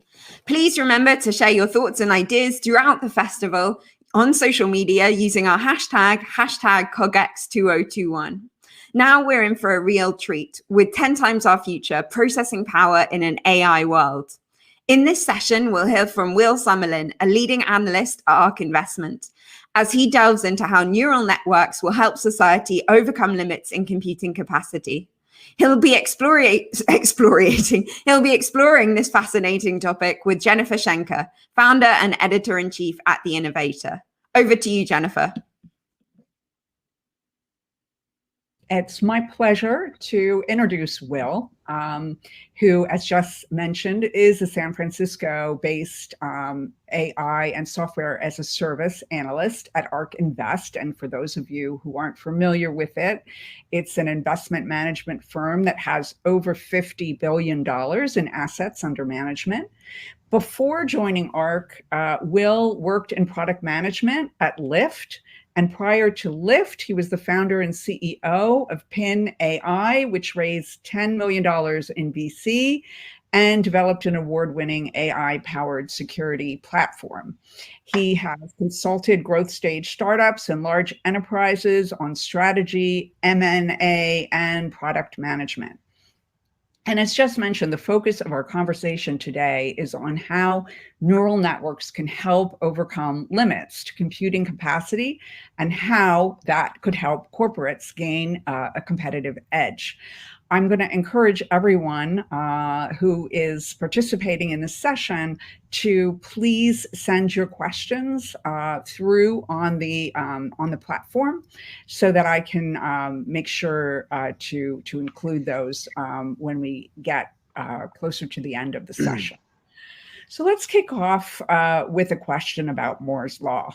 As just about everybody knows, in 1965, Gordon Moore, one of the founders of Intel, observed that computing power was doubling every 24 months and could continue to do so. Now, the chip industry managed to live up to that prediction for decades, but we've now reached the end of Moore's law at a moment in time when we're trying to solve increasingly complex problems. Should we be worried, Will? It's a great question. So, just to zoom out here a little bit, if you think back to the origins of artificial intelligence, the vision for AI was essentially laid out at a conference in the late 1950s.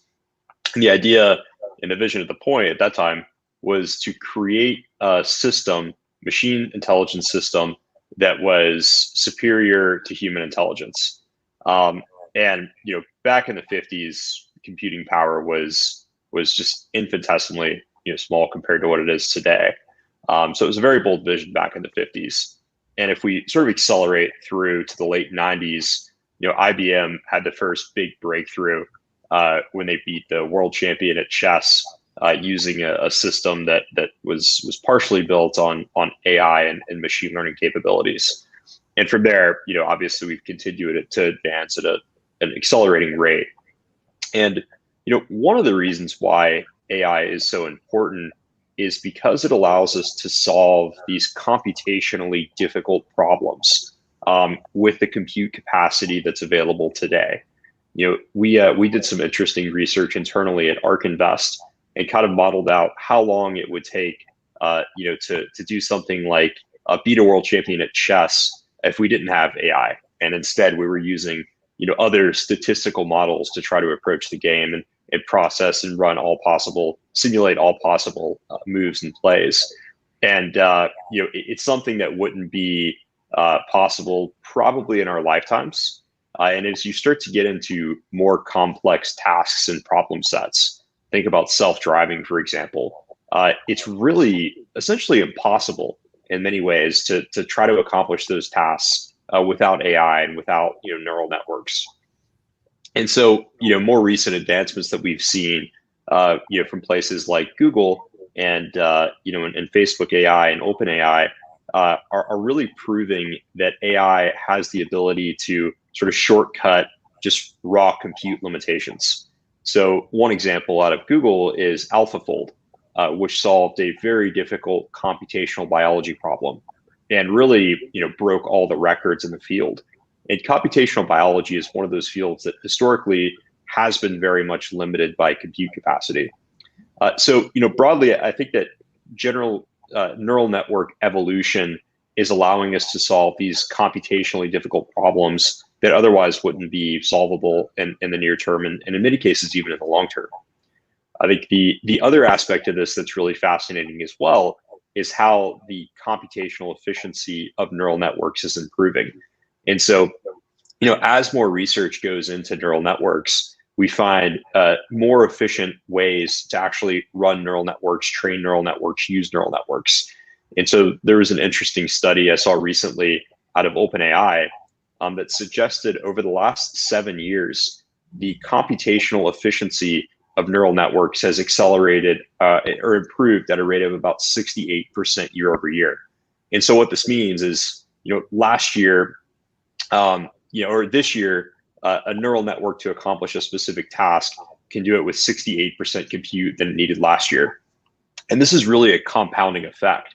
And so if you play this out over a decade, what right now might take a room full of supercomputers could possibly be accomplished on your smartphone in just 10 years, if we continue this trajectory of computational efficiency improvements. So to answer your general question, I don't think that the slowdown in sort of computational evolution is gonna present too many problems in the future.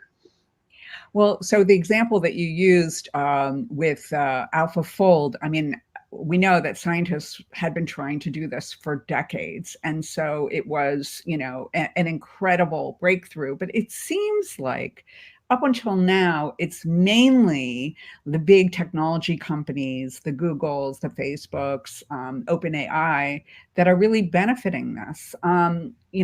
Why aren't more traditional companies reaping the benefits of neural networks? That's a great question. I think there are a few factors here. I think one is talent. There really aren't that many people who are great at AI. If we're talking about AI researchers, engineers, data scientists, who have been through the programs at Carnegie Mellon, at MIT, at some of the other great research institutions, there just literally aren't that many people, and it's a relatively new field. As far as engineering is concerned. And so you might have 2,000-3,000 people who are really good at AI, who have worked on these really interesting programs, and Google and OpenAI and Facebook and the other big tech companies are going to siphon those people away as quickly as they can. And, they have a really compelling pitch to these engineers and these data scientists. They'll give them great compensation, and in many cases, a senior scientist at a Google or Facebook can make $1 million or more a year. They get to work on really cutting edge problems. They get to work with other people who are smart and ambitious like them. And you get all the perks of working at a Google or Facebook, right? You get all the free food and everything else. Maybe not right now with work from home, but all the perks that come along with it. Whereas, if you're a ball bearing company, you might have trouble attracting those folks, right? Yeah, exactly. If you're a legacy company, an old world company, the challenge is, attracting and retaining those people. And, it's culturally, it would be difficult, I think, for a legacy company. It's not a technology company, to hire somebody straight out of a PhD program and pay them $1 million a year. I think most people would look at that and say, that's crazy. Why would we ever do that? Whereas the big tech companies really understand the value that AI can provide and are willing to make those investments. So I think talent is certainly one aspect of this. I think the other aspect of this is, AI is currently expensive to build, right? It's talent is only part of the cost. The other half of the cost is raw computational power. And so if you look at something like a GPT-3, which is the largest language model out of OpenAI, that was a very expensive model to build. The final training likely costs over $5 million. And if you sort of add up all the other training iterations to get to the final model, it very well could have cost, $100 million or more just to train that model. And so that's a huge allocation of capital.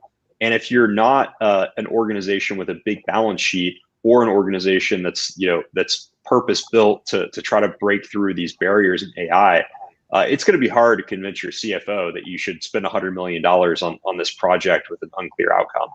And so I think that's also a factor at play. So what do you advise companies to do if they can't get the talent and they can't afford to develop this? What are the options? Do they wait for quantum computing? Yeah, so I'll start with quantum computing and then throw out a few ideas. Yeah, quantum computing is an interesting field. It seems like for 30 years we've been 5 years away from the breakthrough that everybody's been waiting for, and it hasn't come yet. There's some interesting, promising research coming out of some new companies who are trying different approaches to manage error correction that could, potentially lead to a breakthrough in a 5, 7, 10-year time horizon. I'm a little bit bearish on quantum computing in the near term, just based on what I've seen so far. I think we're still a ways away from commercial viability. And so if you're a ball bearing company, I wouldn't bet on quantum computing solving your problems. But I think there are a few things that you could do as an organization to try to embrace AI. Just because you don't build the core models doesn't mean you can't benefit from AI. The OpenAIs of the world, the Googles of the world, they're starting to release their core AI models as commercial products. And so GPT-3 actually has over 300 applications built on top of it, from startups and sort of mid-sized companies ranging all the way up to big corporations, building chatbots and grammar correction models and all sorts of other things on GPT-3. And so, if you're a company that doesn't have the ability to actually build these complex core models, you can still build software on top of those models and still create value. But we think much of the value will accrue to those who actually own the underlying models. And so in the short term, it's a way to create value, but it's going to be a lot of the value creation will likely go to those who own those underlying models. I think another thing that you could do potentially is partner with startups. The great news about startups is they're full of really smart people in many cases who are trying to solve problems, who are really in many ways desperate for a customer. And so, if you see a AI startup that was spun out of a team at Google or OpenAI, and there are dozens of these, a team of scientists and engineers break away from Google and go through Y Combinator and start a company trying to apply AI to a specific niche or problem set.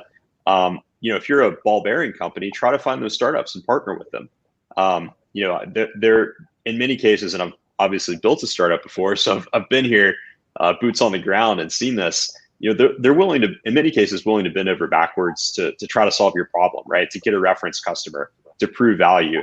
And so another way to approach this could be to find those hungry, ambitious startups with a great set of talent and partner with them and try to solve problems together.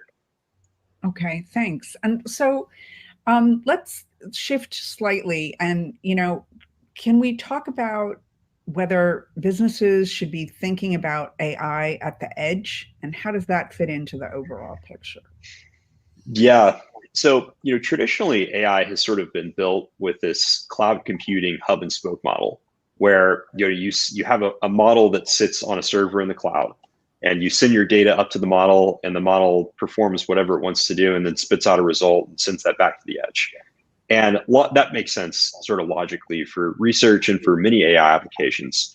But there are applications where you want that processing power closer to the edge. And the two main drivers behind that are cost and speed. And so I'll start with speed and then talk about costs. So there are AI applications like self-driving, where you can't wait for a response from a server, right? That half-second latency could be the difference between life or death. And so you need as little latency as possible in the system. And in those applications, it makes sense to have computing power as close to the edge as possible. So if you look at self-driving cars or autonomous vehicles, in almost every case, they have a computer literally on the vehicle that's running the AI algorithms. The other reason you would want AI at the edge is cost. And so for certain applications, and I believe this was from NVIDIA, gave this example. If not, it was another chip manufacturer. If you wanted to enable voice commands on a coffee maker, you would spend about $15 a year in compute. And so if you wanted to enable your customers to wake up every morning, walk into their kitchen and say, hey, please make me a coffee, and have their coffee maker actually perform that task, and you were sending that data to a AWS or a Google Cloud and running an algorithm on the back end, it would cost about $15 a year in compute costs. Coffee maker only costs $30. And so you would spend, half the price of the coffee maker every year just in cloud compute. And customers probably won't pay for that. And if you're a manufacturer of coffee makers, you certainly don't want to pay for that. And so in those cases, it makes sense to buy a $2 or $3 chip that has the ability to do very basic sort of voice command processing and put that actually at the edge. And so, you can embed a cheap sort of simple chip on the coffee maker that has the ability to process voice commands, and save $12, $13 a year in compute costs. And so I think there are applications where just sort of the cost is a main driver, and it's sort of unbearable, to put those models in the cloud. You kind of have to push them to the edge for it to be economically viable. And there are, I think, a number of business cases, using Internet of Things that, like, say, in factories where latency is also an issue. But to what extent is all of this dependent on the introduction of 5G? It's a great question. I think in some cases it is dependent. In other cases, it's not dependent. I think 5G, and the promise of 5G is that it will sort of accelerate the pace of IoT adoption. And so to the extent that it has that effect, I think it's great for AI at the edge. The more IoT we see in the world, the more opportunities there are for AI to be pushed to the edge and solve some of these problems where it's currently not viable, either due to sort of latency or due to the cost factors. Okay, thanks. So let's talk about data network effects and why many AI opportunities will likely be winner takes most, and what are the implications of that for non-tech companies? Yeah. So, if we zoom out and think about sort of the technology revolutions throughout history, there have been, certain competitive advantages that have defined the most successful companies. And if we go back to the Industrial Revolution and, all the way through the 1900s, it was really economies of scale, right? If you look at the Rockefeller case study, for example, they won because of their economies of scale. They were able to produce oil and sell it profitably cheaper than it cost their competitors to just produce oil. And so, those economies of scale were really beneficial. And if you zoom into like the late 90s and really the early 2000s up until today, many of the most successful companies have benefited from network effects, where every addition to their network, right, Facebook, Instagram, being example, adds an order of magnitude of value to the network. And so the more people that are part of the network, you see sort of value of the network grow exponentially. And if we think about AI, there's this idea of a data network effect or data advantages that I think come into play. And my opinion is that data advantages will likely be the competitive advantage that defines or underpins the most successful companies of the next 15 to 20 years. And just to kind of define this, typically the quality of an AI model is very much dependent on the quantity and quality of training data. And so what we've seen historically is the more data you add to a training set, the better your AI model becomes. And we've seen this with GPT-2, GPT-3. They keep throwing more and more data at it and assume that we're going to hit an asymptote at some point. But the more data you add, the better the model becomes. And in some cases, this data is easy to acquire. right? In the case of GPT-3, they basically just took most of the text off of the internet and built a model based on that. And so, there's not a huge competitive barrier there. Most research organizations could probably copy it and do something similar in terms of acquiring training data. But in other cases, the data is very hard to acquire. And so, to give an example, self-driving vehicles. It's the analogy I always give is this idea of a blue stop sign. So believe it or not, Hawaii actually has blue stop signs in certain places. And a typical self-driving car would come up on the blue stop sign and probably be confused, right? It would see it, it would say, wait a minute, stop signs are red. I don't know what that is. And it would either, flag an error, or it would, think it's something else and just blow through the stop sign. It needs to actually see that blue stop sign in real life to recognize that, oh, wait a minute, this actually is a stop sign. And so if you're a self-driving car company and you have your vehicles operating, all over the country, if you don't have, and if you haven't seen an edge case instance before where a car comes across a blue stop sign, you're not going to have that training data. And so, if you think about sort of the self-driving vehicle example, the more vehicles you have on the road, the more training data you're collecting, the more edge cases you're going to see, the more performant your core AI models will be. And the more performant your core AI models will be, the better your product and the more customers you'll get, which leads to more training data. So it's a sort of cycle where, in many cases, more data equals a better product, equals more customers, equals more data. And if you start to spin this flywheel, you see a gap starting to form between, the clear market leaders and everybody else who's following behind. And so I think, in many cases where AI is embedded in a product and it's a core feature in a product, there will be sort of winner takes most outcomes where companies that are already sort of in an advantage position from a data perspective will continue to maintain, and in many cases grow the gap between them and competitors. So today, a lot of traditional companies, particularly here in Europe, actually do have a lot of data about their sector that might not necessarily be available to Google, but they don't have, as you mentioned earlier, the talent. And so, and they probably haven't cleaned their data properly or organized it properly. So, where do they go from here if they can't get the talent? They can't develop it themselves, but they do have the data. Is all lost, or what would you advise them to do? Yeah, that's a great question. So there are really, if you want to think about this in sort of three parts, to create a really effective AI system, you need the data, you need the infrastructure to actually clean and label that data, and then you need the ability to train neural networks using that clean labeled data set. And in some cases, you don't need labeled data. We're seeing more self-supervised learning come out that's less dependent on labeled data, which is fantastic. But as of right now, the sort of standard is you need high quality labeled data set in order to build sort of best in class AI models that are task specific. And so, if you have that data, that's great. And I think you're in an advantage position if you understand that you have that data and you see that asset. But I think what you need to do is figure out the other two parts, right? You need to figure out how to clean that data, get it labeled, get it prepared for something that can be used in AI training, and then actually start to build these neural networks and train these neural networks.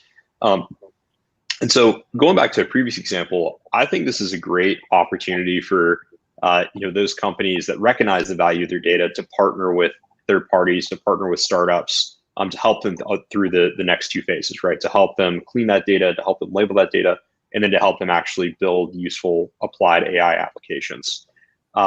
And so, if companies recognize the value of that data, that's fantastic. And if they can move through the next two phases, which often are the more difficult phases, I think they'll be able to unlock some value from that data and hopefully create value. Okay, thanks. So we have a question from the audience. They want to know, does ESG now sit alongside AI? Put another way, will tomorrow's semiconductor winner be the company with proven, environmentally friendly, made energy efficient chips with computational power? Yeah, I think in the context of ESG, there are two ways that AI fits into this. I think the first is what we talked about with computational power, right? When you have a server farm, it's consuming a lot of electricity. And to the extent that neural networks can make sort of computational problems more efficient, we'll need less energy to perform those problems. And so I think on one hand, the promise of AI is that it'll actually allow us to do things we're doing today and do things we want to do tomorrow with less sort of energy than would be required without AI. I think the second aspect to this is AI can help us sort of break through and optimize some of the current systems that consume a lot of energy or are otherwise running afoul of sort of ESG standards. And so to give you a really simple example, imagine that you have an HVAC system in a commercial building. There are AI applications that can help you sort of optimize usage of that HVAC system such that you're consuming the minimal amount of energy possible. Another example, there are AI systems being built that can help lead breakthroughs in sort of in wind power, right, or in other forms of alternate electricity or alternate power generation. Helping design those systems, helping figure out where to place those systems, et cetera. And so I think the second sort of promise of AI in the context of ESG is that it's an accelerant that helps us both optimize our current systems as well as design and implement new systems that are more efficient than those that we're currently using. And it also sort of puts a more positive spin on the use of AI. I mean, a difference from the sort of Darth Vader, robots who are going to take over the world kind of thing. And so I think we need to think about how AI can positively impact the world and actually help us solve the UN's Sustainable Development Goals from an energy standpoint, but also on things like drug discovery. To go back to earlier on in our conversation, we were talking about applying protein folding, but I know that the increase in computational power is also going to be very important to the pharmaceutical industry and drug discovery. Can you comment a little bit on that? Yeah, for sure. So in the context of drug discovery, I think there are two core value propositions to AI. The first is that it will let us solve problems and create cures to diseases that we otherwise have not been able to solve. But the second, and I think this is more interesting to the ESG point, is it will likely lead to cost declines. So if you think about the cost, why are drugs so expensive?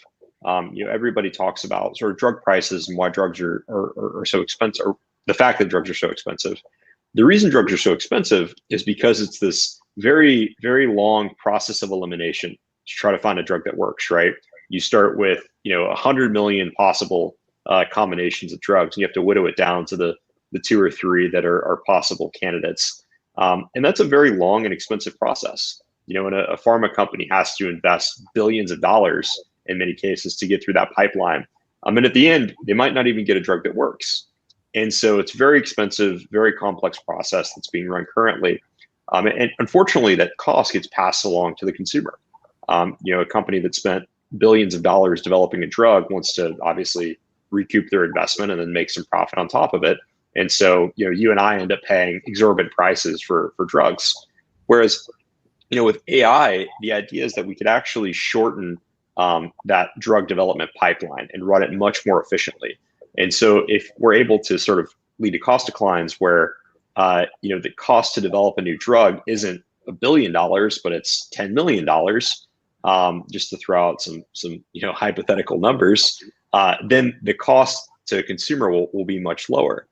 And so I think that the promise here is that AI could actually be a driver of cost decline, which would result in lower cost cures and treatments to the general population. Beyond drug discovery and energy, how else would you see, the impact of neural networks on computational power impacting either the SDGs or, like, say, making major improvements to society. What industries where do you see this hitting kind of first?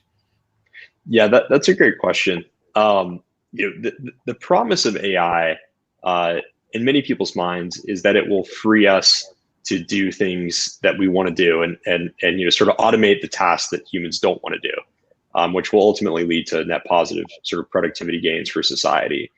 And I think one of the things that's sort of misunderstood about AI is that, or one of the fears about AI that I think is shared broadly. A lot of people think that AI will automate everybody's jobs and we'll all be out of jobs. And I just don't think that that's true.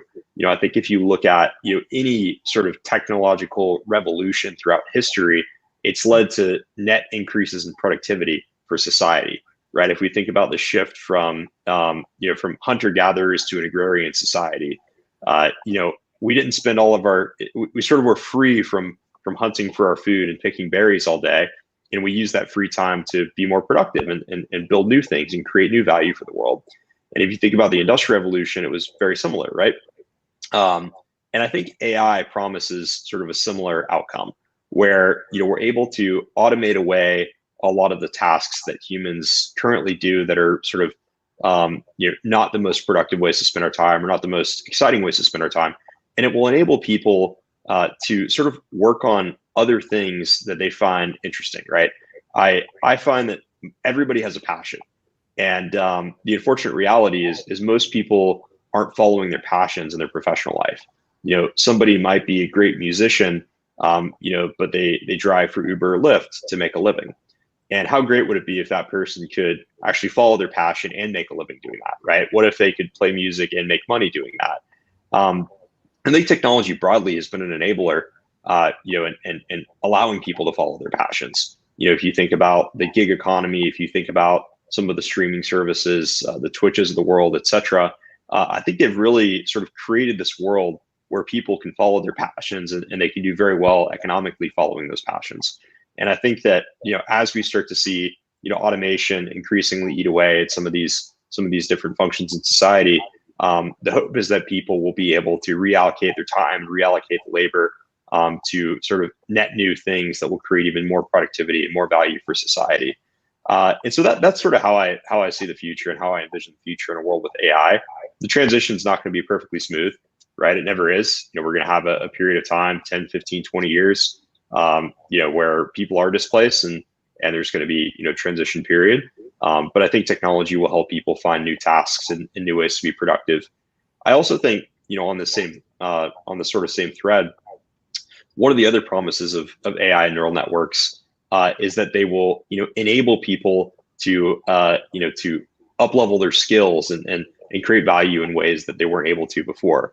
And so, to give you a very simple example, historically, if you wanted to build an app, for iPhones and Androids, you had to know how to code, right? You had to get a download Xcode, you had to learn Objective-C or Swift or Java for Android, and that's relatively complicated, and it was a huge barrier for many people. So you could have a great idea for an app, but if you don't have either the money to pay somebody to build the app, or this sort of unique skill set to be able to actually code an app, then you probably weren't going to be able to create an app. And with new tools, in many cases being enabled by AI and neural networks, we're seeing sort of low code, no code applications where somebody with very little software experience, and not a lot of money to spend on building an app, can actually build a low code, no code app, right? They can use one of the commercial tools that are underpinned by AI and underpinned by machine learning to build their own applications and create value for the world. And so I think it's sort of breaking down the barriers that have historically existed around unique skills needed to create value in the digital world, which is very exciting.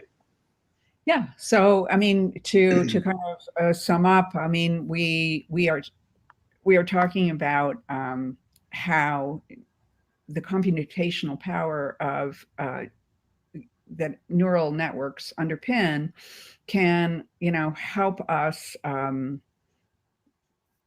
make scientific breakthroughs, to drug development, help us become more energy efficient, and bring to life many of the applications that not so long ago seemed very far away, like self-driving cars, etc. And I think that you brought out some great points about how neural networks can also help us solve the Sustainable Development Goals, but also to unleash individuals' creativity and hopefully make people happier about what they do with their lives and their passions.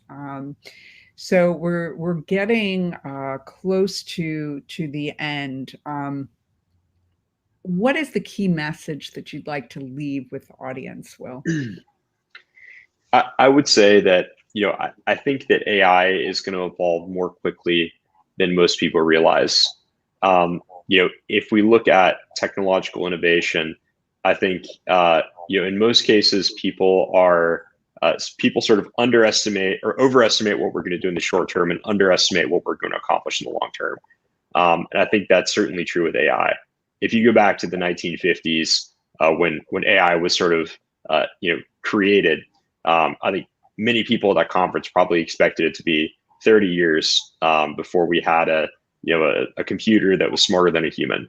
And obviously, if you go into the 1980s, we didn't quite have that. And so I think initially the development took a little bit longer than most people expected, but I think AI is really starting to hit its stride. And if you look at just the sheer amount of financial and human capital that's being deployed and allocated to work on AI, I think we're going to be very positively surprised by what the world creates, in the next 5, 10, 15 years. And just the pace of research is quite astonishing.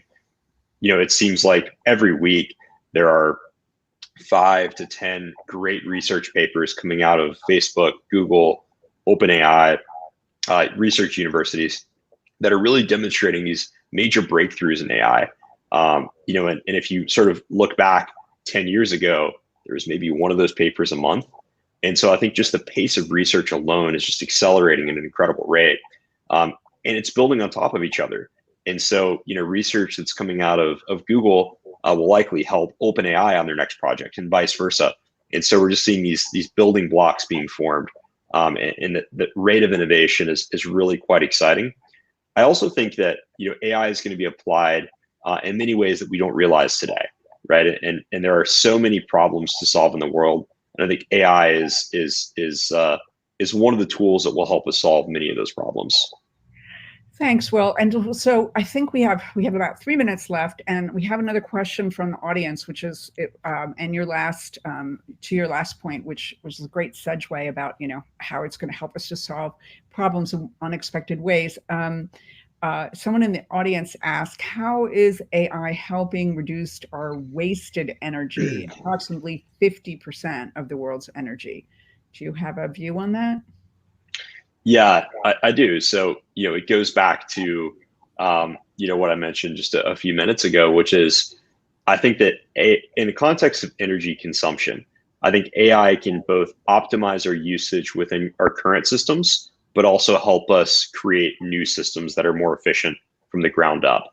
And so, within our new systems, right, if you have the example I gave, you can optimize sort of HVAC usage within large commercial spaces, you'll probably reduce the energy consumption of those HVAC units, which is great. And I think we should do that. And AI should be applied broadly to current systems. But I also think it can help us push the boundaries with new systems, right? And so if you take wind turbines as an example, and you use AI to help develop an optimal wind turbine and then place that wind turbine and then operate that wind turbine, you'll probably get, improvements in efficiency over another company who's just using humans to design and deploy those wind turbines and using legacy software to operate them. So the AI can help us also create these new energy systems that are more efficient from the ground up. Great. Well, we're just about out of time. And so I want to thank you, Will, for fabulous intervention. And I want to thank everyone in the audience for participating and staying with us. thank you all very much. Thank you. Over to you, Jess. Thank you so much to Jennifer and Will for all of your time and all of your thoughts and ideas. If there's one thing that I'm taking away from this discussion, it's not to jump into a self-driving car in Hawaii just yet, but maybe in the future. And I'm really grateful to you both because we're all really about positive spins and beneficial uses of AI at cognitionX. To everyone in the audience, please don't leave the cutting edge stage. Coming up next, we're talking democratic algorithms with Beth Singler and the superstar Max Tegmark. Thank you so much for joining, and see you all again soon.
Welcome back to the final session on the cutting edge stage at cogX 2021. I'm your MC, Jess Wade, an Imperial College Research Fellow in the Department of Materials at Imperial College London. Please remember to share your thoughts and ideas on social media using the hashtag cogX2021. To close today, we could not be talking about something more relevant to the current climate: why democracy needs an algorithm. The past year has only emphasized the need for more transparency in our decision-making, our media, and our politics. So how can we leverage ever more powerful AI systems and nudge them towards more positive outcomes? To unravel this, we'll be joined by Cambridge University Research Fellow, Dr. Beth Singler, who'll be in conversation with the legendary Professor Max Tegmark. Over to you, Beth. Thanks, Jess. It's my absolute pleasure to introduce Professor Max Tegmark. He is a professor at MIT, researching physics and artificial intelligence. He is president of the Future of Life Institute and scientific director of the Foundational Questions Institute. His research has ranged from cosmology to the physics of cognitive systems and is currently focused on the interface between physics, AI, and neuroscience. Max is the author of over 200 publications and bestsellers Life 3.0, Being Human in the Age of Artificial Intelligence, and Our Mathematical Universe, My Quest for the Ultimate Nature of Reality. Please welcome Max Tegmark. We'll begin with a presentation from Max on his current work and his current interests around democracy and algorithmic solutions to that. And then Max and I are going to have a bit of a chat about the app he's showing us and a few other issues. And then we're going to open up to some public questions. So get thinking while you're watching and submit those questions to us. Thank you, Max. Over to you. It's such a pleasure, Beth, to get to join you from the other Cambridge to talk about this question of how artificial intelligence can help rather than hack democracy. Can you make sure my slides get shared as well, so I can share them with all of you folks? Great. So, of course, we have these great opportunities for artificial intelligence to help us. And it's pretty amazing when you think about it, how much the power of artificial intelligence has grown in recently. Just 5 years ago, this was the state of the art in robotics. And if we go from this and fast forward just 5 years until this year, look what's happened. Momentum. And not long ago, we didn't have self-driving cars. Now we have self-flying rockets that can land themselves with artificial intelligence. Not long ago, we didn't have AI that could do face recognition, and now we have AI that can simulate Beth saying things that she never said. Not long ago, AI couldn't save lives. Now it can by helping diagnose prostate cancer, lung cancer, eye diseases, etc., at least as well as many human experts. Not long ago, AI couldn't beat us at the game of Go. Now it can crush us both at Go and at chess. And the most interesting thing is not that it can crush human gamers, but that it can crush human AI researchers, people like myself, people who've spent decades handcrafting algorithms, which are now obsolete because the AI can learn better algorithms on its own just by playing against itself. But with any powerful technology comes not only upsides, but of course downsides as well. And as Beth mentioned, we're going to focus on threat to democracy today. Although some people worry about things that might happen decades from now, where maybe superhuman intelligence, superhuman AI can be used by few to subjugate many. Today, we're going to focus instead on the present, right now, where you might worry that AI can be used by few to kill many, like with the lethal autonomous weapons that hunted down people in Nagorno-Karabakh and most recently revealed in Libya in this UN report. Or you might worry that AI today is fueling income inequality and making ever fewer own an ever larger fraction of the wealth on Earth. Or you might worry that AI can threaten democracy very, very directly by hacking the minds of all of us who vote, like Cambridge Analytica scandals and so many other scandals have revealed.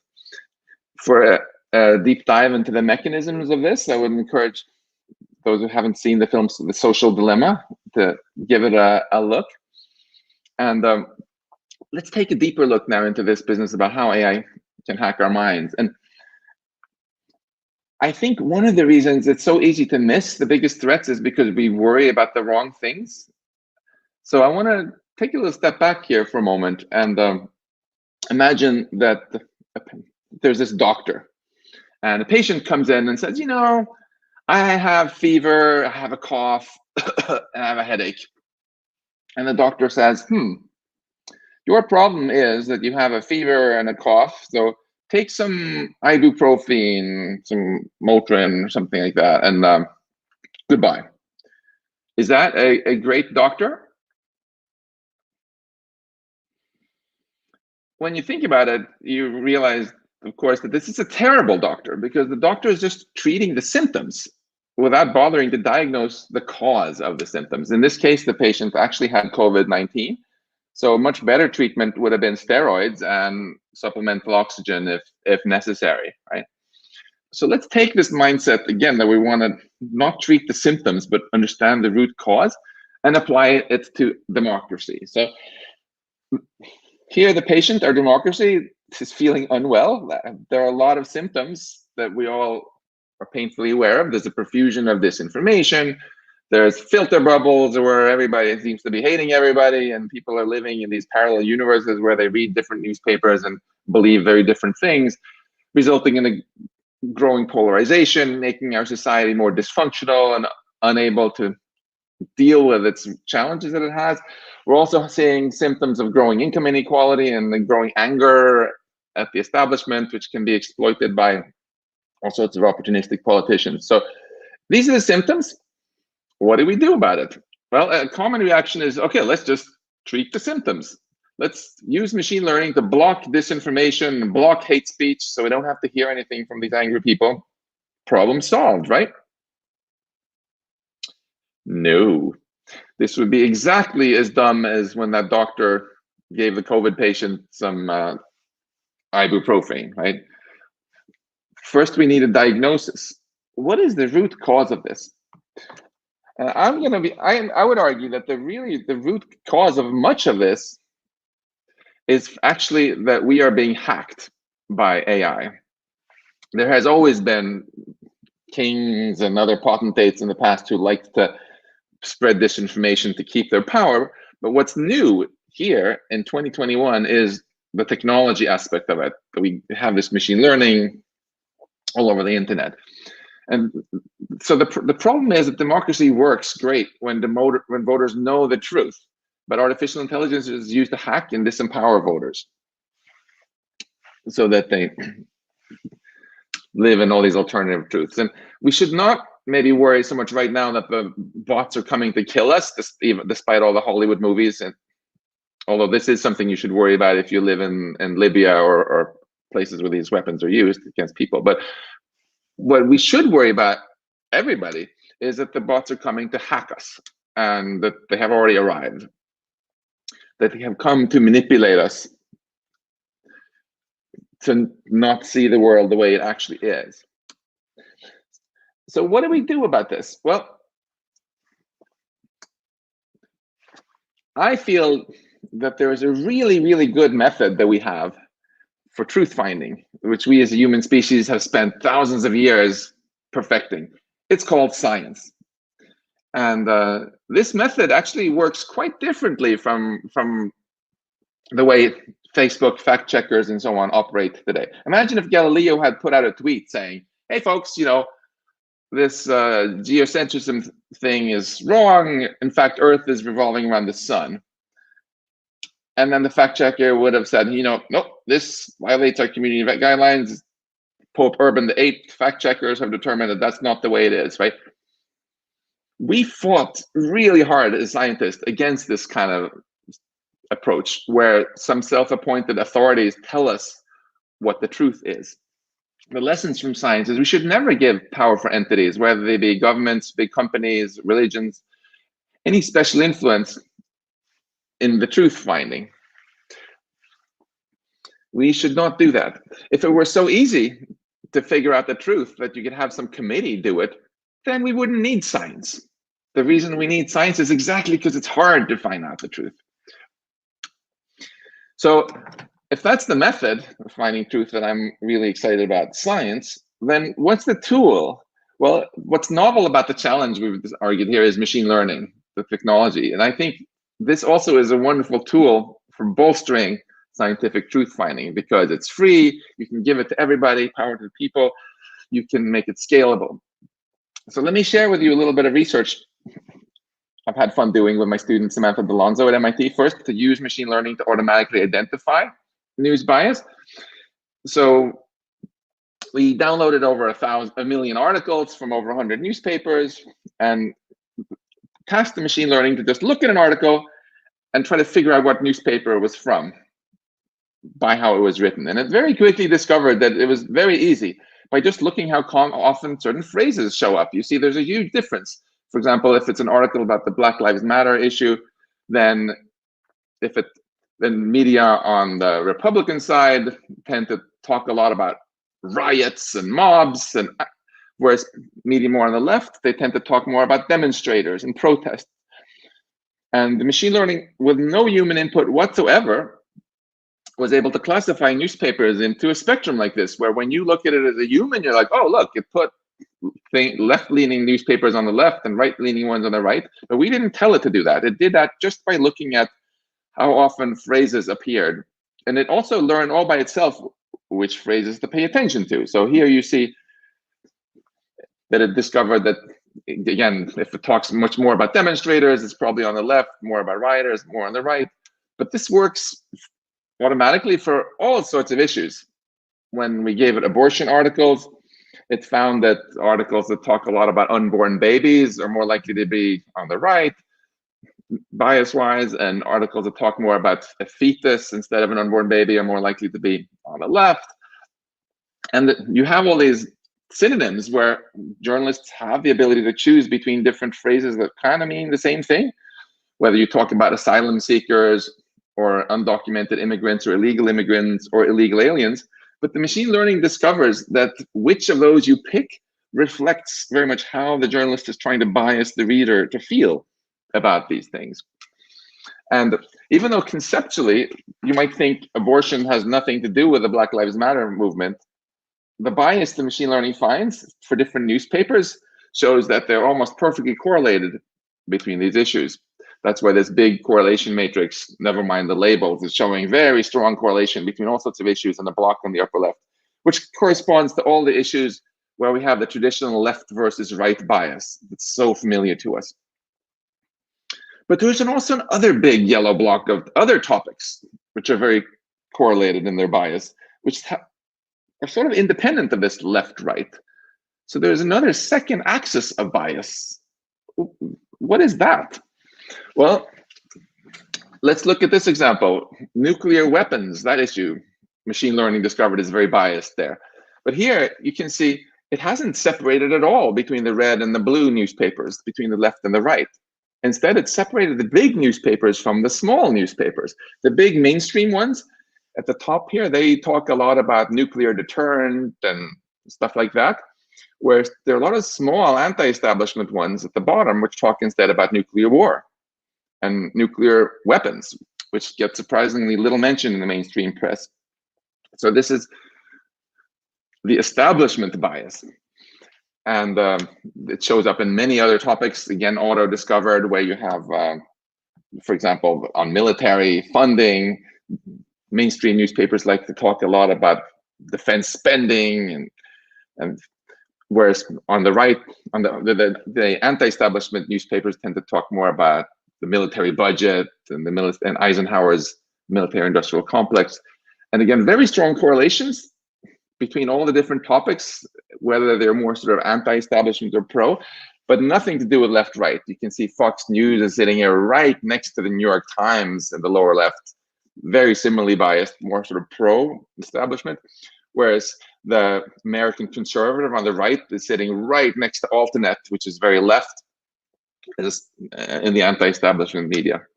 So in summary, what do we do with all this? Well, we don't want, my vision is that machine learning should really be able to not just be used like today by the very powerful to manipulate all of you, which is mainly how it's used in media. Of course, the big companies are using machine learning to manipulate you mainly to maximize your screen time and watch as many ads as possible by pressing all your emotional buttons, getting you angry and feeding you things that are going to make you watch for a long time. It can just as well be given away for free by nonprofit organizations that give tools to you all that can help you spot bias, see through bias.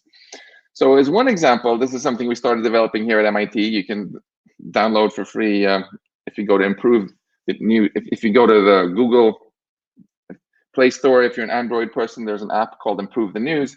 You can get it on your iPhone at the Apple Store, Improve the News, or you can just go to the website, improvethenews.org. And let me just take my last minute here and give you a very quick look at it so you can get a flavor for what it actually does. As an example of how I feel those of us who work in machine learning should give away free tools to make the benefits available more broadly. So I'm going to make a 20-second attempt to do a little screen share here. If it fails, we'll go straight to the discussion. Share screen.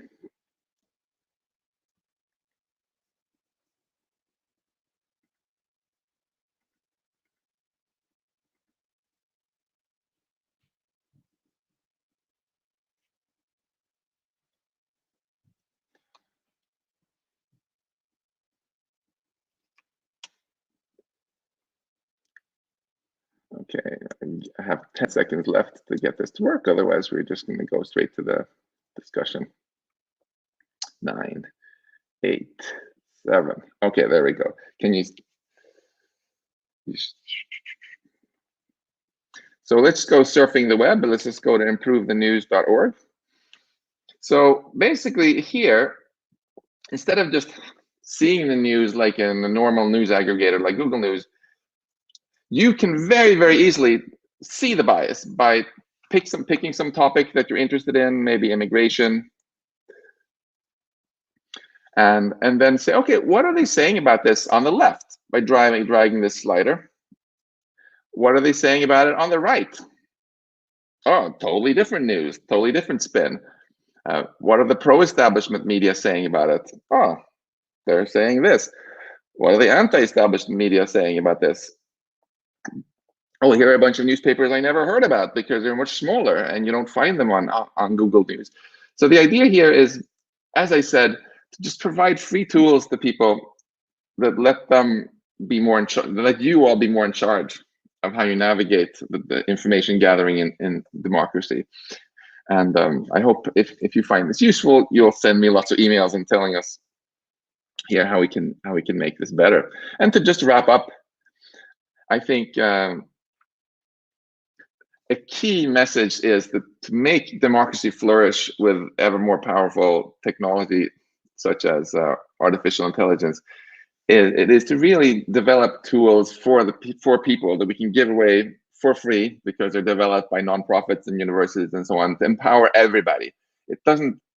Powerful AI doesn't have to be something that all the big guys and the big companies and the big governments have monopolies on. And I think if we do this, we can actually strengthen rather than weaken our democracy with this. Thank you so much. Great. Thank you, Max. We're going to move on now to a discussion between the two of us, and then we'll open up to some questions from the public, and I can see a couple coming through already. So I'm very interested in the uptake in this app and whether you see it as scalable. So I think initially, you're going to have two kinds of users, a very self-selecting group that do indeed want to see both sides and use the slider, but also those that want to be able to choose the news that does reinforce their views. How do you get this out to those who are comfortable in their current news providers and don't want to see the other side of the discourse? And how do you get them to flip that switch? How do you get this to scale up? I think this is a great question. Is this just going to exacerbate the problem? And actually, there's some very interesting research from my MIT colleague, David Rand, suggesting that we should trust people more in their choices than we do. It's very convenient for big companies to just blame all the problems on the individual users, right? Tobacco companies, can you still see me? Mm-hmm. Tobacco companies used to do this and say, oh, don't blame us for children smoking. You know, it's just them being dumb and making these choices. And in the same way, it's very convenient for big tech today to say, oh, you know, just blame these users for being so dumb and getting into their filter bubbles. But what David Rand's research showed is if you actually make it easy for people to get access to alternative points of view that are nuanced, they're actually quite interested in it. You know, if you're doing a startup company and your friend tells you, you know, Beth, I think this is not going to work. And do you want to know why? Are you going to want to hear it? Or are you going to be like, go away, I want to stay in my bubble? Mm-hmm. So the challenge is, right, though, if you just go today on this crazy internet out there and go to some opposing newspaper, you're going to be insulted within 10 seconds because they take your favorite politician, put a deliberately ugly picture of them, and then do some very aggressive wording around it, right? So it's not the sort of nuanced contrarian information that we're emotionally ready to take up. And what I want to do is make it easier for people to find actually nuanced, balanced information showing other people, other point of view. Is that, and David Rand's research suggests that there will be a real appetite for that, and data will prove me wrong if it's not so. Yeah, I think it's useful to think about those dichotomies of left and right and where people are placed and where they place themselves. I think certainly I'm talking from the UK context because that's the one I know better, but I think a lot of people don't necessarily label themselves with those terms, but they label others with them. So they indicate towards the left or they indicate towards the right. So is the left-right dichotomy, or even, as you say, the pro and anti-establishment dichotomy, really reflect how people live their lives? Are they going to find themselves not represented by your app in that way? I think it's this idea that we should all put ourselves in all these different buckets is fundamentally very unhealthy for a democracy. It's most discussions get so much more clear if you just take a very concrete factual issue. You know, what do you think about this? What should the speed limit be here in Oxford on this street? You know, rather than bucketing people. In fact, bucketing people, I think, is like Julius Caesar used to say, one of the most popular divide and conquer tools. If very few people want to oppress a very large group, how do they do it? They divide them into buckets and make them hate each other. So if you want to be really cynical, you could say, well, maybe what's happening now is we have this enormous income inequality. So no party is ever going to win an election by saying, you know, lower taxes on the rich, yay, you know. But instead, they can maybe make all that. Maybe if they can make people of color and white people hate each other over some issues, people who are religious hate people who are not, and people who are not so religious hate each other on some other issues, make people who live in big cities and people who live in the countryside hate each other over gun issues and other issues. And by now, you know, they've divided everybody who would want to raise taxes on the rich to hate each other, and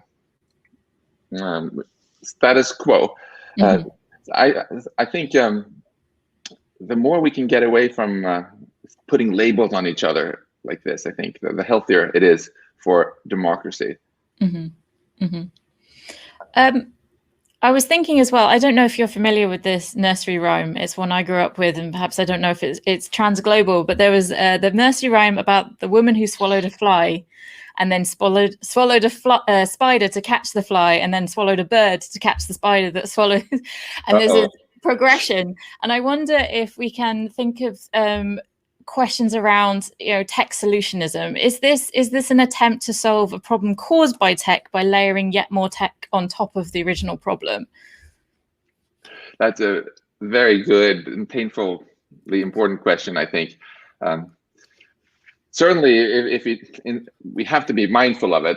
For instance, if we humans first say, okay, let's first mess up our atmosphere by putting all this carbon dioxide in it, and then let's try to fix that by blocking out the sun with geoengineering. That makes me feel, wait a minute, maybe we should just stop messing things up so much in the first place. In the case of the mass media, I think realistically, there is no way that machine learning is just going to disappear. It's completely unrealistic to say, let's stop technology. So for better or worse, the only realistic way to make things better is to make sure that we use these same technologies and steer them towards better uses than right now. And again, I think many people don't realize that whereas it's pretty obvious that huge companies are going to have a monopoly on having enormous warehouses and owning freight container ships and so on because they're expensive. There's no reason why big companies and big governments should have a monopoly on having powerful AI, because it's just a bunch of code. Anyone can own it. It can be free. And that can be incredibly empowering. I mean, think about how empowering something like Wikipedia has been in the past, right? Where it just took something which you used to have to pay money to get, like buy dictionaries and such, and just gave it to everyone. And I think I would encourage us to all think about ways in which that can be generalized, how you can give away other free machine learning based tools to absolutely everybody to empower them. I mean, of course, there's an epistemic hazard in those sorts of open access tools. You mentioned Wikipedia, with sort of editing wars going off as people fight to determine what the actual factual truth is that's represented on the Wikipedia page, and that could be another aspect to this as well. Yeah, that's true. There's always risk to everything. You think I'm too much of a sucker for democracy here, but there are certainly been governments who said, okay, let's solve this by banning Wikipedia because it's too dangerous for people to have access to all this information. I think that goes exactly against the whole spirit of science, where you want to put some trust into people and let people have a free discourse and sort of see what happens. And I'm kind of willing to gamble on democracy here also, and give people access to better tools for figuring out, what's actually going on in the world. I'm aware I'm probably coming across as quite a cynic about human nature, and as an anthropologist, that's not necessarily a great position to take. But I did warn Max before we started that I was going to play devil's advocate for this discussion, so he knows I'm not entirely one-way inclined in my opinions. You also said that we should never give powerful entities special influence over fact-checking. So that goes on to the point you were just making, and you were talking about states and institutions and religions and dominant classes and demographics. But doesn't that also include powerful automated decision-making systems and content evaluators like this machine learning system that you propose? If it were the case that there's just some sort of oracle bot which everybody's told to trust, and then tells everybody, this is the truth. After analyzing 5 gigabytes of data, I have decided that Beth is a threat to England. It's probably true. Yeah. Then we're talking exactly about ceding power to the machines. That's not at all what I'm advocating. I'm talking about very transparent tools that once you've got the information, you have other ways of checking if it's actually true or not, right? It's more like, oh, this big company tells me that their product is perfectly safe, that smoking doesn't cause lung cancer, and asbestos is the safest thing ever. And my government tells me that they're not corrupt at all, and that there is no embezzlement of tax funds here in this thing. If you have some system, it doesn't really matter whether it's automated or whether it's just a good old investigative journalism effort that tells you, hey, this politician is lying, and look, here's a bunch of evidence. The hard part was finding the evidence in the first place. Once the evidence has been presented, it's very easy for anyone who wants, if it's ideally to go check that this actually is the case. This is a very basic premise of science also, right? It's very hard to discover things for the first time, but once someone discovers it, then they explain to the rest of the world how they can repeat the experiment, how they can check things for themselves. So scientists never ask you to believe them just because they have a fancy title. They ask you to believe them because they say, here's how you can check for yourself if this is true. And this is the role I would like to see machine learning play here in societal truth finding as well. That I feel moves nicely into the next question I was going to ask, but I also see that someone in chat has asked that from the public listening, has asked basically the same question. So I'm going to ask their question and then move on to the other public questions now. So they say, to what extent is science really immune from control by vested interests? Do you have any sympathy for the view of the sociology of science, emphasizing how broader culture often constrains new ideas?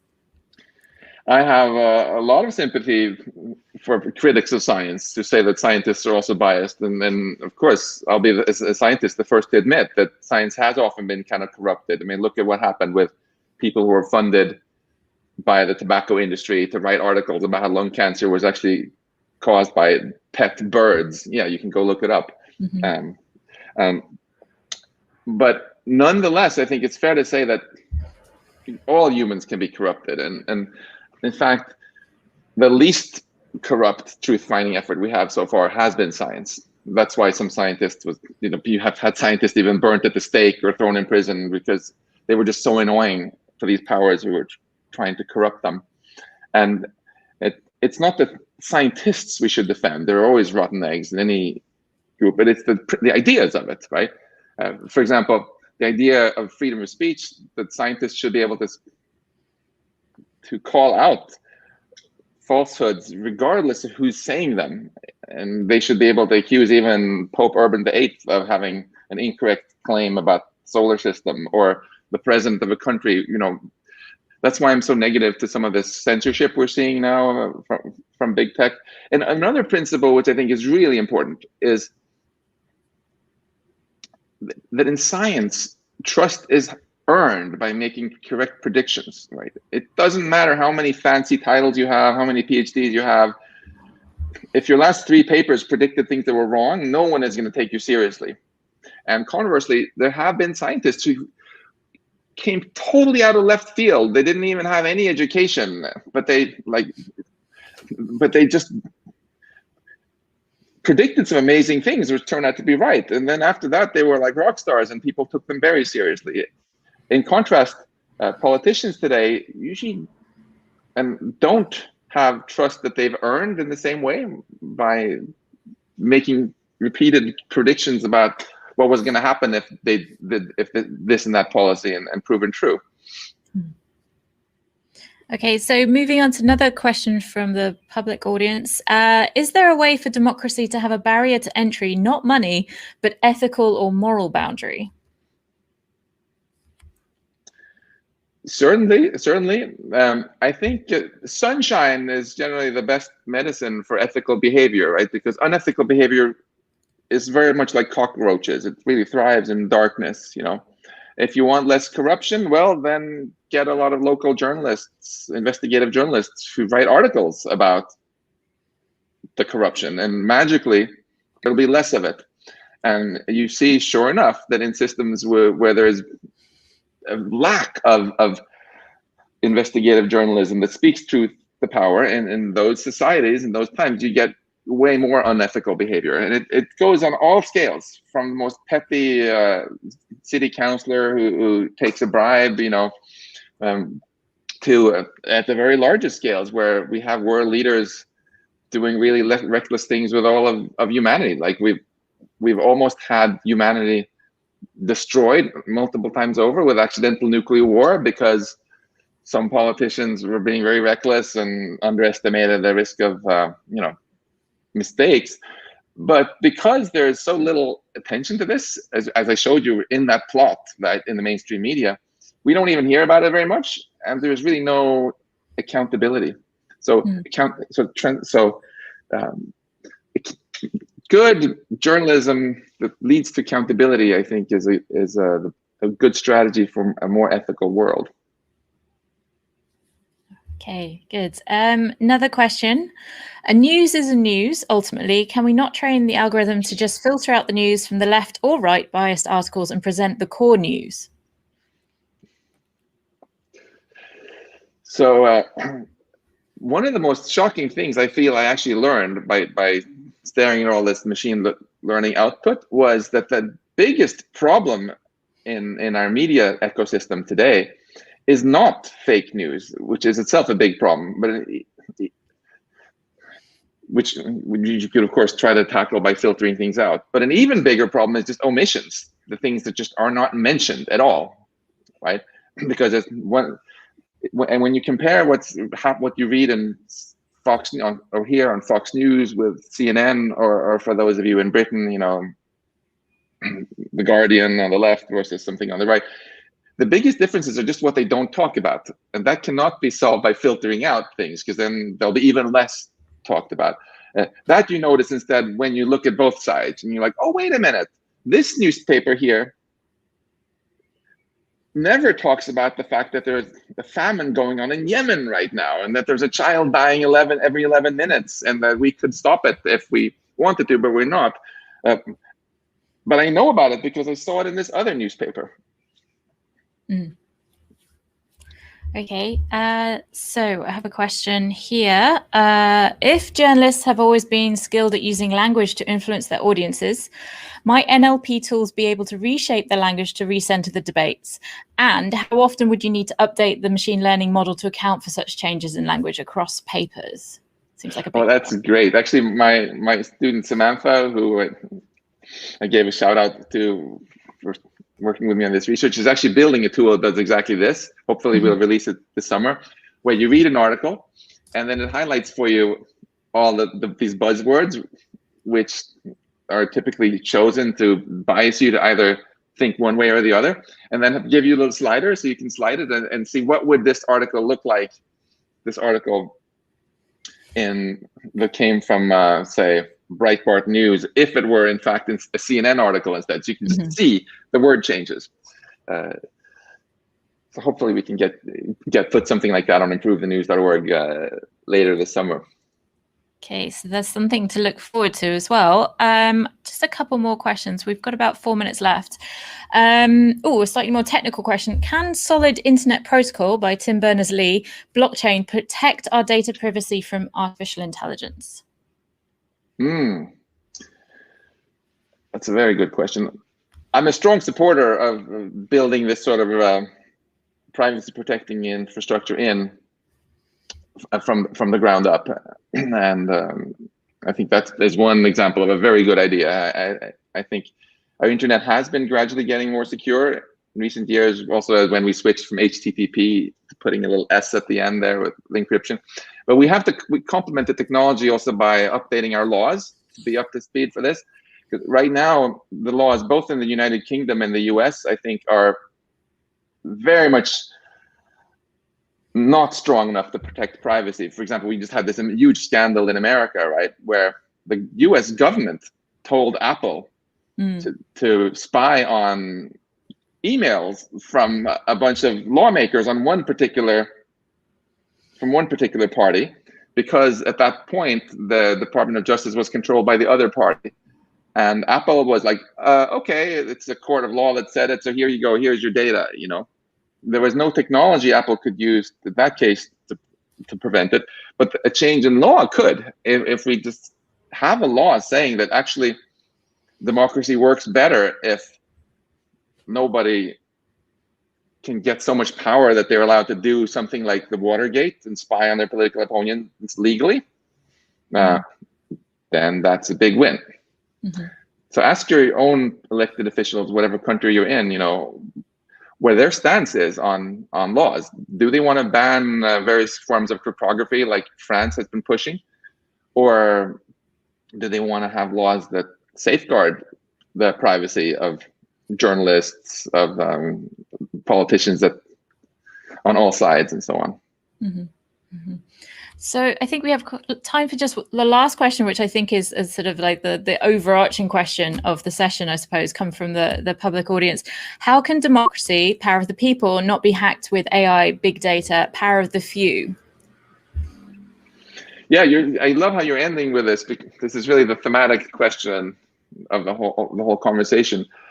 If we start on the opposite end, if you want to really squelch the little person, no power to the people, all power to the few, how would you accomplish that? Well, you would make sure that all powerful machine learning systems are so expensive that only the few can have them. And maybe you even want to ban the few, the many, from using things that would empower them, like when France is trying to ban strong cryptography, right? To really safeguard that the few can dominate the many. So the answer to your question is just do exactly the opposite of what I said, right? Have legal protection, first of all, that doesn't, so that the many can use the same tools that the few can use legally. And second, is so much idealism in the community of AI researchers out there, both in universities and then philanthropically funded organizations and in big tech companies as well. So let's encourage all of those people to, in addition to the commercial stuff they do, also create free tools like Wikipedia, but also to other free tools, and just give them away, open source them, and make them available to everybody. That way, we are not overpowering the ordinary voter in person, but we're empowering them. That's the future I would like to see. Well, thank you so much, Max. It's been such an interesting conversation. I have pages and pages of more questions I could have got to. I'm glad that we got to all the questions that I could see from the audience. I think that's the key thing. So my thanks, and thanks for everyone for joining us here today. Thank you. Thank you so much to Beth and also to Professor Tegmark.